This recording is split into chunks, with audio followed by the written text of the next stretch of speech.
Everyone, स्वागत है आपका हमारे यूट्यूब चैनल में। जैसे कि दोस्तों आज के इस क्लास में लोग पढ़ने वाले हैं बिहार पुलिस कांस्टेबल के लिए प्रैक्टिस सेट नंबर 10 को कवर करेंगे। फिर मैं आपको बता दूं कि इससे पहले ऑलरेडी हमने जो है प्रैक्टिस सेट नंबर 9 तक आपको कवर करा दिया। अगर आपने नहीं देखा तो सारा क्लास आपको प्लेलिस्ट में अरेंज मैंने कर दिया है, तो वहाँ से जाकर के आप लोग सिस्टमेटिक तरीके से सारे क्लास को अटेम्प्ट ले सकते हैं। और जैसा कि आपको पता है कि बिहार पुलिस कांस्टेबल का एग्जाम डेट भी आपका रिलीज आपका हो चुका है, जो कि 24 सितंबर से आपके एग्जाम जो आपका कंडक्ट आपके होना है। तो यहाँ पर आप लोग देख पाएंगे कि पहले ही आपको अलर्ट कर दिया गया, तो ज़्यादा से ज़्यादा आप लोग कोशिश करें प्रैक्टिस सेट लगाने का। और देखिए आपका जो खान सर का जो आपका बुक है, ये आज से आपका जो प्रैक्टिस सेट आपका जो है आपके टेलीग्राम पर आपको भेज दिया जाएगा। तो मैंने जैसा कि आपको बताया था कि टेलीग्राम में कुछ एरर होने के कारण से जो है पीडीएफ आपका कुछ आपका जो है आपका रेडी हो चुका था, लेकिन उसको मैं सेंड नहीं कर रहा था क्योंकि टेलीग्राम में कुछ एरर था, नए कैंडिडेट जुड़ नहीं पा रहे थे। तो आज से इसका पीडीएफ भी आपको जो है मिलना आपका शुरू हो जाएगा। मतलब कहने का मतलब है कि जो आपका 27 तक जो प्रैक्टिस सेट आपका दिया है और साथ ही आपका 10 जो आपका सेट यहाँ पर आपको दिया गया, तो डिस्कशन वाला जो है आपको अभी नहीं मिला हुआ है, तो वो मैं आपको जो आज से शुरू कर देने वाला हूँ। ठीक है, तो आइए आज की इस क्लास को शुरू करते हैं,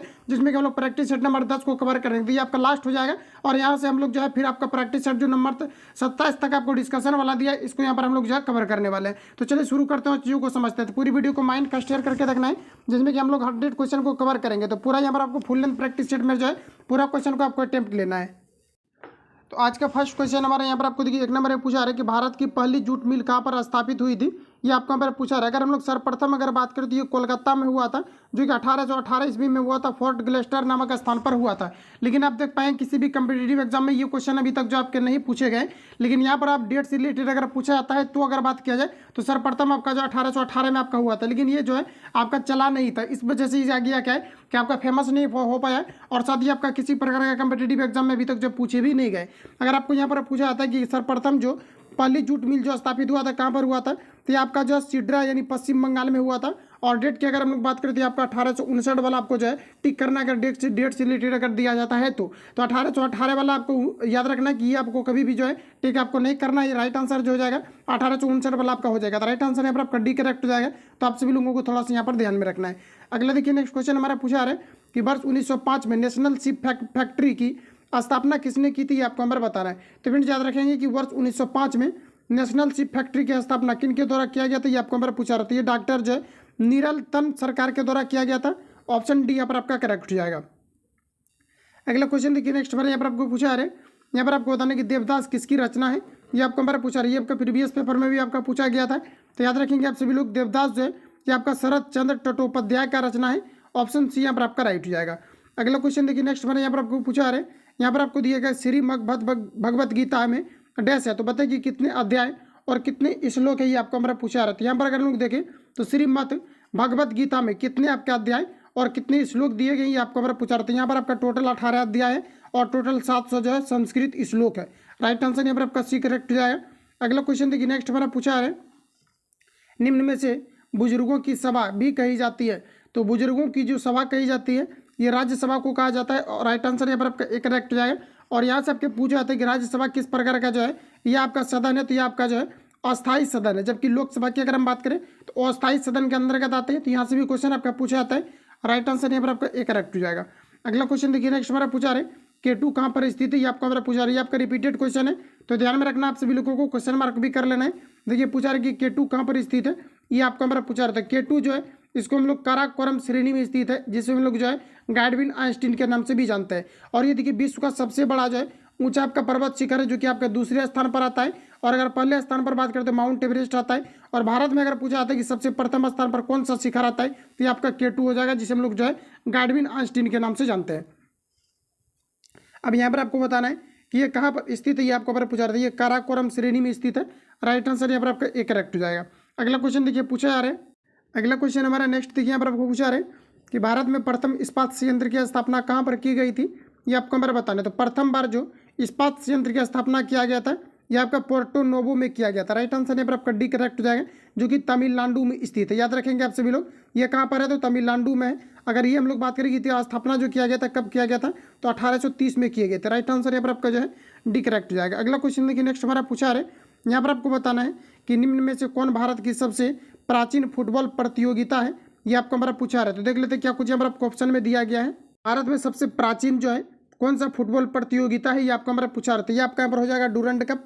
और यहीं से क्वेश्चन आपका पूछा था कि डूरंड कप जो है ये किस खेल से संबंधित है, तो आप सभी लोगों को याद रखना ये आपका फुटबॉल से संबंधित है। ऑप्शन यहाँ पर आपका बी करेक्ट हो जाएगा, क्योंकि शब्दावली से रिलेटेड क्वेश्चन आपके पूछे जाते हैं। अगला क्वेश्चन देखिए पूछा रहे कि यहाँ पर आपको दिया गया दीफू दर्रा स्थित है। बताइए आप लोग यहाँ पर आपका राइट आंसर क्या हो जाएगा। तो याद रखेंगे कि दीफू दर्रा जो है ये आपका कहाँ पर है, तो ये आपके अरुणाचल प्रदेश में स्थित है। ऑप्शन यहाँ पर आपका डी जो है यहाँ पर आपका राइट हो जाएगा। अगला क्वेश्चन देखिए पूछा रहा है कि बौद्ध धर्म के संस्थापक कौन थे, ये आपको हमारा पूछा रहा है, इंपॉर्टेंट क्वेश्चन है। बताइए आप लोग राइट आंसर क्या होगा। तो देखिए दोस्तों बौद्ध धर्म का जो संस्थापक था ये महात्मा बुद्ध थे। राइट आंसर यहाँ पर आपका जो है सी करेक्ट हो जाएगा। याद रखेंगे आप सभी लोग। और इन्हें जो है एशिया का जो है ज्योति पुंज भी कहा जाता है। राइट आंसर यहाँ पर आपका सी जो है करेक्ट हो जाएगा। अगला क्वेश्चन देखिए पूछा रहे भारत में पेट्रोलियम तार के माध्यम से संदेश भेजना बंद किया गया। तो बताइए कि भारत में यहाँ पर आपको दिया गया टेलीग्राम के यानी तार के माध्यम से जो संदेश भेजा जाता था इसको कब से बंद किया गया है। तो ये आपका 15 जुलाई 2013 से बंद किया गया है। राइट आंसर यहाँ पर आपका सी करेक्ट हो जाएगा। अगला क्वेश्चन देखिए पूछा रहा है कि निम्न में से किस देश को उगते सूरज का देश कहा जाता है, ये आपको हमारा बताना है। तो बताइए आप लोग राइट आंसर क्या होगा। तो याद रखेंगे आप सभी लोग ये जापान को कहा जाता है। ऑप्शन यहाँ पर आपका जो है सी करेक्ट हो जाएगा, जिसे उगते सूरज के नाम से जानते हैं, क्योंकि यहाँ पर परमाणु हमला जो है अमेरिका के द्वारा किए गए थे। अगला क्वेश्चन देखिए पूछा रहा है कि साधारण मिट्टी के पात्रों में रखा गया पानी शीतलता लगता है, क्यों लगता है, ये आपको हमारा पूछा रहा है। तो इसके देखिए मुख्य इसका जो रीजन है ये क्या होता है कि छिद्रों से पानी निकलते हुए वाष्पित होता है। इन्हीं कारण से ये क्या होता है कि शीतल महसूस करता है। राइट आंसर यहाँ पर आपका जो है बी करेक्ट हो जाएगा। अगला क्वेश्चन देखिए पूछा जा रहा है कि निम्न में से संविधान सभा की ड्राफ्टिंग कमेटी का अध्यक्ष कौन था, ये आपको हमारा बताना है। तो बताइए कि ड्राफ्टिंग कमेटी के जो अध्यक्ष बने थे भारतीय संविधान सभा के, ये कौन बने थे, ये आपको हमारा पूछा रहा था। ये जो बने थे ये आपका डॉक्टर भीमराव अम्बेडकर बने थे। ऑप्शन यहाँ पर आपका बी करेक्ट हो जाएगा। अगर आपको ये पूछा था कब बने थे और ये जो ड्राफ्टिंग समिति की जो स्थापना किया गया था ये आपका कब किया गया था, तो याद रखेंगे 1947 में किया गया था। तो ऑप्शन यहाँ पर आपका बी करेक्ट हो जाएगा। अगला क्वेश्चन आगे यहाँ पर आपको देखिए नेक्स्ट में पूछा रहे भारतीय संविधान में भारत को एक धर्मनिरपेक्ष राज्य घोषित किया गया है, इसका तात्पर्य क्या है, ये आपको हमारा पूछा रहे थे। इसका तात्पर्य क्या है, सभी ऑप्शन को देखने के बाद आपको यहाँ पर पता चलेगा। जो यहाँ पर आपको कहा जा रहा है, क्या कहा जा रहा है कि धर्मनिरपेक्ष घोषित किया गया है, इसका तात्पर्य क्या है, ये आपको हमारा पूछा रहा है। और कुछ दिया है तो यहाँ पर आप लोग देख सकते हैं, कहा जा रहा है कि भारतीय संविधान में भारत को एक धर्मनिरपेक्ष राज्य घोषित किया गया है, इसका मेन थीम क्या है, इसका क्या तात्पर्य है, ये आपको हमारा पूछा रहा है। सभी ऑप्शन को देखने के बाद अगर हम लोग देखें तो यहाँ पर आपको पता चलेगा कि इसे जो धर्मनिरपेक्ष घोषित किया गया यहाँ पर क्या है कि इसका मतलब है कि भारत में किसी प्रकार का कोई विशेष धर्म की मान्यता नहीं है। तो यहाँ पर अगर हम लोग देखें तो यहाँ पर आपको कहा जाए कि धार्मिक पूजा की अनुमति नहीं है, तो ये आपका गलत हो जाएगा। धार्मिक पूजा की बिल्कुल अनुमति है। और यहाँ पर अगर देखें तो धर्म को राज्य का संरक्षण प्राप्त है, ये सभी आपका गलत दिया गया है। राज्य धर्म को नागरिक का निजी यहाँ पर आपको दिया गया कि मसला समझता है एवं इस आधार पर कोई भेदभाव नहीं करता है। तो यहाँ पर आपका जो राइट आंसर हो जाएगा, यहाँ पर अगर हम लोग देखें तो भेदभाव नहीं करता, ये आपका करेक्ट दिया गया। लेकिन यहाँ पर आपको कहा जा रहा है कि राज्य धर्म को नागरिक का निजी मसला, ये आपका गलत हो जाएगा। इस प्रकार से अगर हम लोग देखें तो राइट आंसर यहाँ पर आपका हो जाएगा इनमें से कोई नहीं। तो ध्यान में रखेंगे आप यहाँ पर आप सभी लोग। अगला देखिए नेक्स्ट क्वेश्चन पूछा रहे कि निम्न में से किस अधिकार को भारतीय संविधान ने वर्तमान में मौलिक अधिकार की स्वीकृति नहीं दी है, ये आपको हमारा पूछा रहा है। सभी ऑप्शन आपके सामने दिए गए। जैसा कि आपको पता है कि संपत्ति के अधिकार को जो है भारतीय संविधान की सूची से हटा दिया गया, लेकिन ऑप्शन के अकॉर्डिंग देख लेते क्या कहा जा रहा है। तो यहाँ पर आपको कहा जा रहा है समानता का अधिकार, तो ये एक प्रकार के भी आपका मौलिक अधिकार है, फंडामेंटल राइट्स है। और अगर हम लोग बी की देखें तो स्वतंत्रता का अधिकार, ये भी आपका राइट है। और ऑप्शन अगर सी की बात करें तो संपत्ति का अधिकार। तो फ्रेंड्स याद रखेंगे कि मूल संविधान में जो है टोटल जो है 7 मौलिक अधिकार थे, जिसमें कि ये जो टोटल जो 7 मौलिक अधिकार जो जोड़ा गया था ये 42वां संविधान संशोधन के द्वारा जुड़े गए थे। लेकिन जब 44वां संविधान संशोधन हुआ तो इसमें क्या है कि संपत्ति के अधिकार को हटा दिया गया।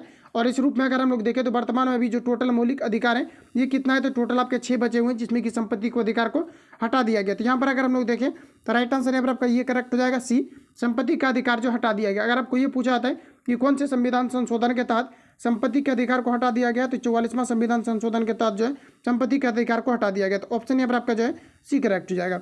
अगला क्वेश्चन देखिए नेक्स्ट हमारा पूछा है भारत की पहली महिला पर्वतारोही जो माउंट एवरेस्ट के शिखर पर चढ़ी थी ये कौन थी, ये आपको हमारा बताना है। तो ये आपका यहाँ पर हो जाएगा बछेंद्री पाल।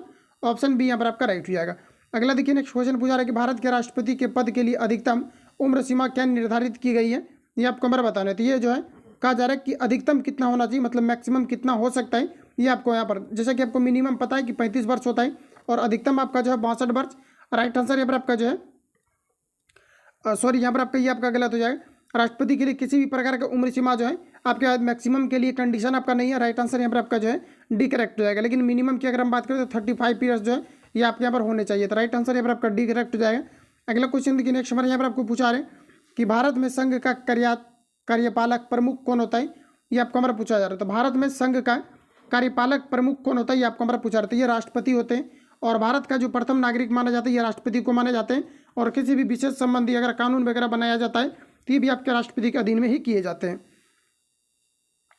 अगला क्वेश्चन देखिए, पूछा रहे कि निम्न में से किसने भारत के उपराष्ट्रपति का कार्यभार संभाला है, ये आपको हमारा पूछा रहा है।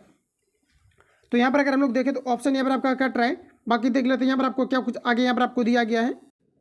तो यहाँ पर अगर हम लोग देखें तो यहाँ पर आपको कहा जा रहा है कि निम्न में से कौन से भारत का उपराष्ट्रपति का कार्यभार संभाला, ये आपको हमारा पूछा रहा है। देखिए फ्रेंड, अभी तक अगर हम लोग देखें तो उप प्रधानमंत्री टोटल जो है आपके 7 बने हैं, लेकिन यहाँ पर आपको राष्ट्रपति के बारे में पूछा रहा है कि कौन जो है राष्ट्रपति के पद पर जो है यहाँ पर आपका नियुक्त हुए हैं, ये आपको हमारा पूछा रहा है। तो देखिए मोहम्मद जो यहाँ पर आपको दिया गया हिदायतुल्लाह, ये भी जो उस उपराष्ट्रपति के पद पर नियुक्त हुए हैं। इसके अलावा अगर फखरुद्दीन अली मोहम्मद की अगर बात करें तो ये नहीं हुए हैं, और नीलम संजीव रेड्डी की बात करें तो ये भी नहीं हुए हैं। ऑप्शन यहाँ पर आपको जो है 4 में दिया गया है संकल दयाल शर्मा, तो ये भी आपका हुए हैं। तो बाकी ऑप्शन देख लेते हैं क्या कुछ यहाँ पर आपको कूट में दिया गया है। 1 और 4 की अगर हम लोग बात करें तो जैसा कि यहाँ पर आप लोग देख पाएंगे 1 और 4 ऑप्शन डी में दिया गया है। तो राइट आंसर यहाँ पर आपका जो है डी करेक्ट हो जाएगा। अगला क्वेश्चन देखिए, नेक्स्ट पर यहाँ पर आपको पूछा है, यहाँ पर आपको बताना है कि निम्न में से किस भारतीय संविधान प्रधानमंत्री ने लोकसभा में अविश्वास मत का सामना करने से पहले त्यागपत्र दिया था, ये आपको हमारा बताना है। तो यहाँ पर जो आपका राइट आंसर हो जाएगा चौधरी चरण सिंह हो जाएगा। ऑप्शन सी यहाँ पर आपका राइट हो जाएगा। अगला क्वेश्चन देखिए, नेक्स्ट हमारा पूछा है, कहा जा रहा है कि पंचायती राज की 3 स्तरीय प्रणाली में यहाँ पर आपको बताना है कि कौन कौन सी प्रणाली है। सबसे पहले तो क्वेश्चन यहाँ से पूछा जाता है कि पंचायती राज प्रणाली किस प्रकार का है, तो ये आपका त्रिस्तरीय है। और यहाँ पर आपको पूछा रहा है कि त्रिस्तरीय के अंतर्गत कौन कौन से प्रणाली आते हैं, ये आपको हमारा पूछा रहा है। देखिए इसमें आपका ग्राम पंचायत, पंचायत समिति और जिला आपका जो है अध्यक्ष आते हैं। बाकी ऑप्शन में अगर हम लोग देखें तो यहाँ पर आपको देखिए दिया गया है ऑप्शन ए में कहा जा रहा है कि ग्राम पंचायत, ठीक है, यहाँ पर आपको पंचायत समिति दिया गया, ब्लॉक आपको दिया गया, तो ये आपका यहाँ पर गलत हो जाएगा। देखिए आपका ग्राम पंचायत, पंचायत समिति और आपका जिला परिषद आपके होते हैं। तो राइट आंसर यहाँ पर आपका जो है डी में दिया गया, ऑप्शन डी यहाँ पर आपका राइट हो जाएगा। अगला क्वेश्चन देखिए, नेक्स्ट हमारा पूछा है कि भारत में अभी तक कितनी बार वित्तीय आपातकालीन की घोषणा हुई है, ये आपको हमारा पूछा है। 4 ऑप्शन आपके सामने दिए गए, बताइए यहाँ पर आप लोग राइट आंसर क्या हो जाएगा। तो देखिए वित्तीय आपातकालीन का मतलब होता है जो आपका स्टेट इमरजेंसी को लगाया जाता है। तो यहाँ पर अगर हम लोग देखें तो वित्तीय आपातकालीन और जो स्टेट इमरजेंसी मतलब आपके कभी जो है एक भी बार आपके नहीं लगाए गए हैं। लेकिन अगर हम लोग बात करें कि जो राष्ट्रपति शासन अभी तक पूरे देश में ऑल ओवर इंडिया में लगा हुआ है, ये अभी तक जो है 3 बार आपके लग चुके हैं। एक आपका पाकिस्तान युद्ध के समय लगा हुआ था, और एक आपका जो है चीन युद्ध के समय लगा हुआ था, और एक इंदिरा गांधी के शासनकाल में लगा हुआ था। तो यहाँ पर जो आपका राइट आंसर हो जाएगा, यहाँ पर आपका हो जाएगा कभी नहीं, ये आपका कभी भी वित्तीय आपातकालीन की घोषणा जो है नहीं की गई है। अगला क्वेश्चन देखिए, नेक्स्ट हमारा पूछा है, कहा जा रहा है कि भारत का राष्ट्रीय फूल क्या है, ये आपको हमारा पूछा रहा है। तो भारत का राष्ट्रीय फूल जैसा कि आपको बताएं, यहाँ पर आपका कमल आपका राइट आंसर हो जाएगा, जो कि भारत का आपका राष्ट्रीय फूल के अंतर्गत आ जाएंगे। अगला क्वेश्चन देखिए, नेक्स्ट हमारा यहाँ पर आपको पूछा है कि जनगण मन, जो यहाँ पर आपको कहा जा रहा है कि भारत का राष्ट्रीय गाना कब एवं कहाँ पर पहली बार गाया गया था, ये आपको हमारा पूछा रहा है। ऑप्शन देख करके आपको बताना है। और यहाँ पर जो आपका राइट आंसर हो जाएगा, ये कलकत्ता अधिवेशन में 1911 में बजाया गया था। एग्जैक्ट आपका जो है 27 आपका दिसंबर 1911 को कलकत्ता अधिवेशन में बजाए गए थे। तो ऑप्शन यहाँ पर आपका जो है डी राइट हो जाएगा। अगला देखिए, नेक्स्ट क्वेश्चन हमारा पूछा है, एक व्यक्ति की भूरी आंखें, नीली आंखें या काली आंखें निम्न में से किसमें विशेष रंजक की मौजूदगी के कारण होता है, ये आपको हमारा पूछा रहा था। इसमें जो आपके पाए जाते हैं, इसमें आयरिस के कारण से होता है। ये जो आपका कलर जो अलग अलग होते हैं, इसी को हम लोग आयरिस ही बोलते हैं। तो यहाँ पर आपका जो राइट आंसर हो जाएगा ऑप्शन सी यहाँ पर आपका करेक्ट हो जाएगा। और मेनली देखिए ये क्लाइमेट पर डिपेंड करता है। अलग अलग देश में अगर देखा जाए तो अलग अलग प्रकार के जो है आँख पाए जाते हैं, मतलब कलर उसका अलग होता है। जैसे कि अगर यहाँ पर अगर देखा जाए, जैसे कि रसिया वगैरह हो गया, या फिर इसके अलावा अगर ब्रिटेन वगैरह में अगर देखा जाए, अलग अलग जो है यहाँ पर आपका क्या कि कंट्री में जो अलग अलग प्रकार के जो है आँख आपके पाए जाते हैं। तो यहाँ पर जो आपका राइट आंसर हो जाएगा, ये आपका यहाँ पर आयरिस पर ही आपका डिपेंड करता है। राइट आंसर यहाँ पर आपका सी जो है करेक्ट हो जाएगा। और यूक्रेन की अगर हम बात करें तो यूक्रेन में जैसा कि आपको पता है कि नीला आग पाए जाते हैं। तो ये आपके क्या होता है कि क्लाइमेट पर भी आपका डिपेंड करता है। अगला क्वेश्चन देखिए, नेक्स्ट हमारा पूछा है, ए बी रक्त वाले व्यक्ति कभी कभी यहाँ पर आपको दिया गया सार्विक प्रापक कहा जाता है क्योंकि।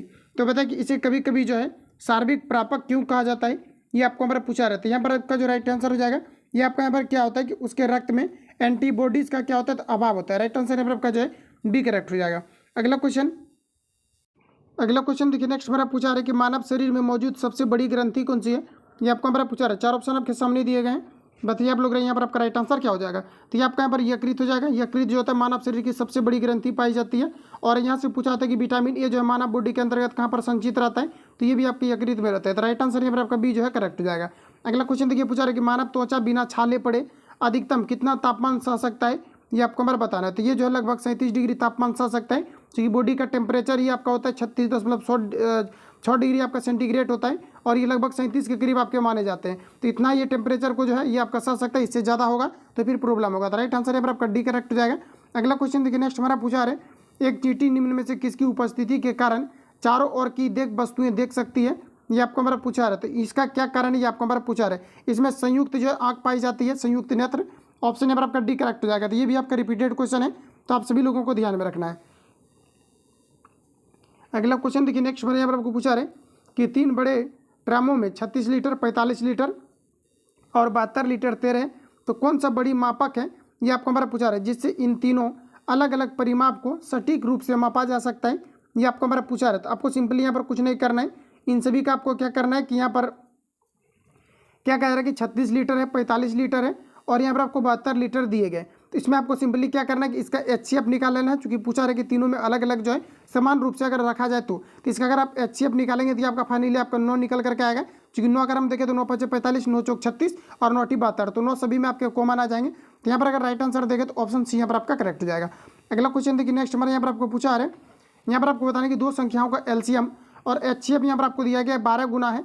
कहा जा रहा है यहाँ पर आपको, तो HCF और LCM का योग अगर यहाँ पर आपको 403 दिया है, तो कहा जा रहा है कि एक संख्या अगर यहाँ पर आपको दिया गया 93 है, तो दूसरी संख्या क्या होगी आपको हमारा पूछा रहा है। तो यहाँ पर देखिए फ्रेंड्स आपको कुछ नहीं करना है, सिंपली यहाँ पर आपको ये करना है, देखिए 2 संख्याओं का यहाँ पर आपको दिया गया, 2 संख्याओं का LCM उसके HCF का कहा जा रहा है कि 12 गुना है। तो देखिए कहने का मतलब है कि जो LCM दिया गया LCM और बराबर आपका क्या हो जाएगा, तो HCF का F हो जाएगा। अब कहा जा रहा है कि 2 संख्याओं का जो LCM है उसके HCF से 12 गुना है, तो LCM जो HCF से कितना, ये आपका 12 गुना है ही, तो 12 अब किस में आपको गुना करना है, तो इसमें आपको गुना कर देना है, क्योंकि बराबर का चिन्ह है तो आपस में दोनों क्या हो जाए, तो बराबर हो जाए। अब देखिए आपको इसका क्या करना है, तो LCM और HCF का आपको सिंपली क्या करना है, रेशियो लिख लेना है। तो देखिए LCM और HCF का अगर आप लोग रेशियो अगर लिखेंगे तो ये आपका 9:2 आपका 1 आ जाएगा, क्योंकि रेशियो आपका पलट जाता है, तो ये आपका इधर आ जाएगा और ये आपका एक जो है आपके इधर आ जाएंगे। अब देखिए यहाँ पर आपको कहा जा रहा है कि दोनों का योग कितना दिया हुआ था, 400, यहाँ पर आपको 3 दिया गया है, तो 403 रखेंगे। और यहाँ पर दोनों का अगर हम लोग योग देखें तो यहाँ पर आपका कितना हो जाएगा 10। अब देखिए यहाँ पर आपको पूछा क्या जा रहा है, कहा जा रहा है कि यदि एक संख्या 93 है तो दूसरी संख्या क्या होगी, आपको हमारा पूछा रहा है। तो अब देखिए यहाँ पर आपको 93 से अगर आप गुना करेंगे तो एक संख्या आपका निकल जाएगा, तो एक संख्या आपका बच जाएगा। तो एक संख्या जैसे आप 93 से गुना करेंगे तो एक संख्या आपका निकल जाएगा। एक संख्या जैसे आपका निकल जाता है तो फिर आपको फॉर्मूला का यूज करना है कि 2 संख्याओं का गुणनफल बराबर LCM गुना आपके HCF होता है। तो 2 संख्या में से आपको क्या रखना है, तो एक तो आपको कितना दिया गया है 93 दिया गया, और अभी जब 93 को गुना करेंगे तो एक और आपका दूसरा संख्या निकलेगा, तो दोनों गुना करके आपको LCM गुना HCF करना है। तो LCM और HCF अगर हम लोग देखें तो यहाँ पर आपको देखिए कितना दिया गया 9:1 दिया गया। इन दोनों को गुना करेंगे और एक संख्या जो आपका नहीं दिया हुआ वो आपका फाइनली निकल करके आ जाएगा। तो आप लोग इसको अच्छे से कैलकुलेट करेंगे तो इसका राइट आंसर आपका जो आएगा 124 आएगा। तो आप सभी लोगों को इसको जो है कैलकुलेट कर लेना है। आगे बढ़ जाते हैं। अगला क्वेश्चन देखिए नेक्स्ट हमारे यहाँ पर आपको पूछा रहा है, अगला क्वेश्चन में यहाँ पर आपको कहा जा रहा है कि 6.5 इंटू 4.7 अब प्लस यहाँ पर आपको दिया गया 6.5 इंटू 5.3 यहाँ पर आपको दिया गया, और नीचे अगर आप लोग देखें तो यहाँ पर आपको दिया गया 1.3 इंटू 7.9 माइनस आपका 1.3 इंटू आपको दिया गया 6.9। तो यहाँ पर अगर हम लोग देखें तो यहाँ पर अगर आप फॉर्मूला का अगर यूज करना चाहते हैं तो यहाँ पर आप लोग देख पाएंगे कि यहाँ पर आपको कितना दिया गया 6.5, यहाँ पर भी आपको 6.5 दिया गया। तो 6.5 और 6.5 को आप सभी लोगों को कॉमन ले लेना है, और उसके बाद ये दोनों आपका बचेगा तो ऐड करके उसके बाद 6.5 से आप लोग गुना कर देंगे, तो ये आपको इजीली में आपका सॉल्व हो जाएगा। और नीचे भी अगर हम लोग देखें तो यहाँ पर आपको 1.3 और 1.3 दिया गया है, तो यहाँ पर भी आप सभी लोगों को क्या करना है कि कॉमन ले लेना है, और कॉमन जैसे लेंगे तो 7.9 और 6.9 को आपको ऐड करके उसके बाद 1.3 में आप गुना कर देंगे, इसका यहाँ पर आपका राइट आंसर आपका आ जाएगा। तो मैं आंसर आपको बता दे रहा हूँ, इन सभी को आप सभी लोगों को सॉल्व करना है। इसका यहाँ पर आपका 50 आ जाएगा कट के, तो आप लोग जो है इसको फाइंड करेंगे। नेक्स्ट क्वेश्चन हमारा देखिए पूछा जा रहा है, अगला क्वेश्चन हमारा नेक्स्ट यहाँ पर आपको देखिए पूछा जा रहा है, इसको थोड़ा सा हम लोग जूम कर लेते हैं, और उसके बाद यहाँ पर अगर हम लोग सॉल्व करें तो यहाँ पर आप लोग देख पाएंगे कहा जा रहा है एक निर्णय को हल करते समय सुधा एक संख्या का वर्ग निकालते हुए उसमें से 25 घटाती है, जबकि उसे संख्या से कहा जा रहा है कि 25 घटाते हुए फिर उसका अगर वर्ग निकाला जाता था तो पर उसका कहा जा रहा है कि पर उसका उत्तर सही आता था, तो वह निर्दिष्ट संख्या कितनी है, ये आपको हमारा पूछा रहता है। यहाँ पर आपको देखिए सिंपली कहा जा रहा है कि एक संख्या है जिसका कि हल करने पर कहा जा रहा है, यानी कि सुधा के द्वारा अगर किसी संख्या को हल किया जा रहा है तो यहाँ पर आपको कहा जा रहा है कि उसका वर्ग निकालते हुए उसमें से 25 को घटाया जाता है। जैसे कि सपोज कीजिए कि कोई भी संख्या अगर आपका यहाँ पर x है तो x में अगर स्क्वायर अगर कर दे तो ये कहा जा रहा है कि उसका वर्ग निकालते हुए, तो वर्ग इसका कर दिए हुए, उसमें से कहा जा रहा है कि 25 को अगर यहाँ पर आपका घटाया जाता है और जितना भी आपका संख्या आता है, कहा जा रहा है कि जब 25 को घटाया जाता है, जबकि उससे कहा जा रहा है कि जबकि उसे संख्या से 25 घटाते हुए और फिर उसका अगर वर्ग किया जाता है तो बराबर आपका x माइनस आपका 25 और इसका यहाँ पर आपका क्या हो जाएगा होल स्क्वायर, यानी उसके बाद जो 25 घटा करके पुनः जब इसका वर्ग किया जाता है तब कहा जा रहा है कि तब उसका जो उत्तर है ये आपका सही आ जाता है। तो इसका निर्दिष्ट मान कितना है ये आपको हमारा पूछा रहा था। इसको a माइनस बी का होल स्क्वायर पर तोड़ेंगे आप सभी लोग और ये आपका एक्स स्क्वायर माइनस आपका जो है 25 हो जाएगा। तो एक्स स्क्वायर आपका फाइनली आपका कट जाएगा। जैसे यहाँ पर आप लोग निकालेंगे एक्स स्क्वायर होगा तो ये और ये आपका कट जाएगा, तो फाइनली आपका एक्स का आपका वैल्यू निकल करके आएगा। तो आप लोग इसको सॉल्व करेंगे, ए प्लस बी का whole square A square, A minus B का होल स्क्वायर हो जाएगा आपका X square plus B square minus 2ab। तो यहाँ से आप लोग सॉल्व करेंगे तो इसका एक्स का वैल्यू आपका निकल करके आ जाएगा। तो इतना आप लोग खुद से इसको सॉल्व करेंगे, इसका जो राइट आंसर आपका आएगा ये आपका 13 निकल करके आ जाएगा। क्योंकि मैं अगर सॉल्व करूँगा तो काफ़ी ज़्यादा वीडियो आपका लेंदी हो जाएगा, क्योंकि हम लोग को 100 प्रश्न को कवर भी करना रहता है। अगला क्वेश्चन देखिए, नेक्स्ट हमारा पूछा आ रहा है 2 अंकों की एक संख्या उसके अंकों के योग से कहा जा रहा है कि 3 गुनी है। यदि उस संख्या में 45 अगर जोड़ दिया जाता है तो उस अंकों के स्थान आपस में बदल जाते हैं। तो कहा जा रहा है कि संख्या के अंकों का योग कितना होगा, ये आपको हमारा पूछा रहा है। तो बताइए आप लोग यहाँ पर आपका राइट आंसर क्या हो जाएगा। तो फ्रेंड्स जैसा कि यहाँ पर आपको कहा जा रहा है यहाँ पर आपको क्या कि 2 अंकों की एक संख्या, तो देखिए 2 अंक की एक संख्या यहाँ पर आपको बताना है। कहा जा रहा है कि उसके अंकों का योग का 3 गुनी है। कितना है, तो यहाँ पर आपको कहा जा रहा है कि 3 गुनी है। तो देखिए 2 अंकों की अगर हम लोग एक संख्या बनाते हैं तो इकाई और आपका दहाई होगा, और ये ऑलरेडी अपने जो है 10th क्लास में पढ़ा भी होगा। ये आपका जो एक प्रकार का आपका चैप्टर है। तो यहाँ पर अगर हम लोग देखें तो अगर हम लोग मान लेते हैं कि पहला संख्या आपका जैसे कि 1 है और दूसरा आपका कितना है, तो ये आपका जो है y है, तो ये आपका कितना हो जाएगा इकाई और ये आपका हो जाएगा दहाई। दहाई का मतलब होता है 10, तो यहाँ पर आपका कितना हो जाएगा तो 10x और प्लस आपका कितना हो जाएगा y, चूँकि 2 संख्या के योग के बारे में कहा जा रहा है। अब देखिए फ्रेंड यहाँ पर आपको कहा जा रहा है कि इसके अंकों का योग जो है कितना है, तो ये आपका 3 गुना है। यानी कहने का मतलब है कि x प्लस वाई जो है ये आपका कितना है, तो आपका 3 गुना है। तो यहाँ पर आप सभी लोगों को 3 गुना कर देना है। अब देखिए यहाँ पर आपको क्या कहा जा रहा है, आगे कहा जा रहा है कि यदि उस संख्या में 45 जोड़ा जाता है तो अंकों के स्थान आपस में क्या होते हैं, तो बदल जाते हैं। तो यहाँ पर आप लोग अगर इसको अगर आप सबसे पहले तो इसको अगर आप लोग कैलकुलेट करेंगे अच्छे तरीका से, तो यहाँ पर जो आपका आएगा निकल करके आपका वैल्यू इसका ये आपका यहाँ पर आ जाएगा 7x और बराबर यहाँ पर आपका आ जाएगा 2y। इसको कैलकुलेट करने के बाद फिर इसको अगर आप करते हैं कैलकुलेट तो यहाँ पर आपका कितना हो जाएगा, तो x बराबर आपका कितना हो जाएगा, तो 7 आपको उस पर चला जाएगा, तो 2y बटे आपका कितना हो जाएगा, तो 7। तो यहाँ पर हम लोग इसको जो है डायरेक्ट यहाँ पर लिख देते हैं। तो यानी x बराबर आपका कितना आ जाएगा, तो ये आपका 2y और बटे यहाँ पर आपका 7 निकल करके आ जाएगा। अब देखिए यहाँ पर आपको सिंपली फिर कहा जा रहा है यहाँ पर आपको यदि उस संख्या में 45 जोड़ दिया जाता है तो संख्या में कितना जोड़ना है आपको, 45 जोड़ना है। तो चलिए हम लोग 45 जोड़ते हैं तो संख्या आपका कितना आ जाता है, तो 10x और प्लस आपका y आ जाता है। इसमें कहा जा रहा है कि अगर 45 जोड़ दिया जाता है तो संख्या के अंक आपस में क्या होते हैं, तो बदल जाते हैं। तो मतलब 10x था और 10x प्लस आपका y था, अंक अगर बदल जाएगा तो ये आपका कितना हो जाएगा, तो 10y और प्लस आपका क्या हो जाएगा x। अब इसको आप लोग सॉल्व करेंगे तो इसका भी आपका क्या होगा, एक प्रकार का इक्वेशन बनेगा। और ये आपका दोनों जब वेरिएबल टर्म और यहाँ भी आपका दोनों वेरिएबल टर्म, तो x का मान अगर इसमें रखेंगे तो y का वैल्यू आ जाएगा, अगर y का मान रखेंगे तो आपका x का वैल्यू निकल करके आ जाएगा। अब देखिए लास्ट में आपको कहा जा रहा है कि संख्या का योग कितना है। तो देखिए x का वैल्यू आपका कुछ आएगा, सपोज कीजिए कि x का वैल्यू आपका 2 आ जाता है और y का वैल्यू आपका 3 आ जाता है। तो संख्या का योग पूछा जा रहा है, तो 3 2 आपका कितना हो जाएगा 5। तो इस प्रकार से x y का वैल्यू निकाल करके आप लोग इसको सॉल्व कर लेंगे। इसका जो यहाँ पर आपका राइट आंसर निकल करके आएगा ये आपका यहाँ पर 9 आ जाएगा। तो इसको आप लोग खुद से जो है सॉल्व करेंगे। अगला क्वेश्चन देखिए, नेक्स्ट हमारा पूछा आ रहा है, कहा जा रहा है यहाँ पर आपको कि 15 वर्ष बाद एक व्यक्ति की उम्र 15 वर्ष पहले की उम्र से 4 गुनी होगी तो उसकी वर्तमान उम्र क्या है, ये आपको हमारा पूछा रहा है। देखिए इंपॉर्टेंट क्वेश्चन है और इस प्रकार के क्वेश्चन आपके डेफिनेटली आपके पूछे आएंगे। तो देखिए प्रेजेंट टाइम अगर हम लोग उम्र अगर हम लोग मान लेते हैं, क्योंकि इस प्रकार के क्वेश्चन में जो पूछा जाता है उसी को हम लोग मान लेते हैं। तो एक्स बराबर जैसे कि हम लोग मान लेते हैं कि आपका कितना उम्र है, तो इसका मान लेते हैं कि एक्स है।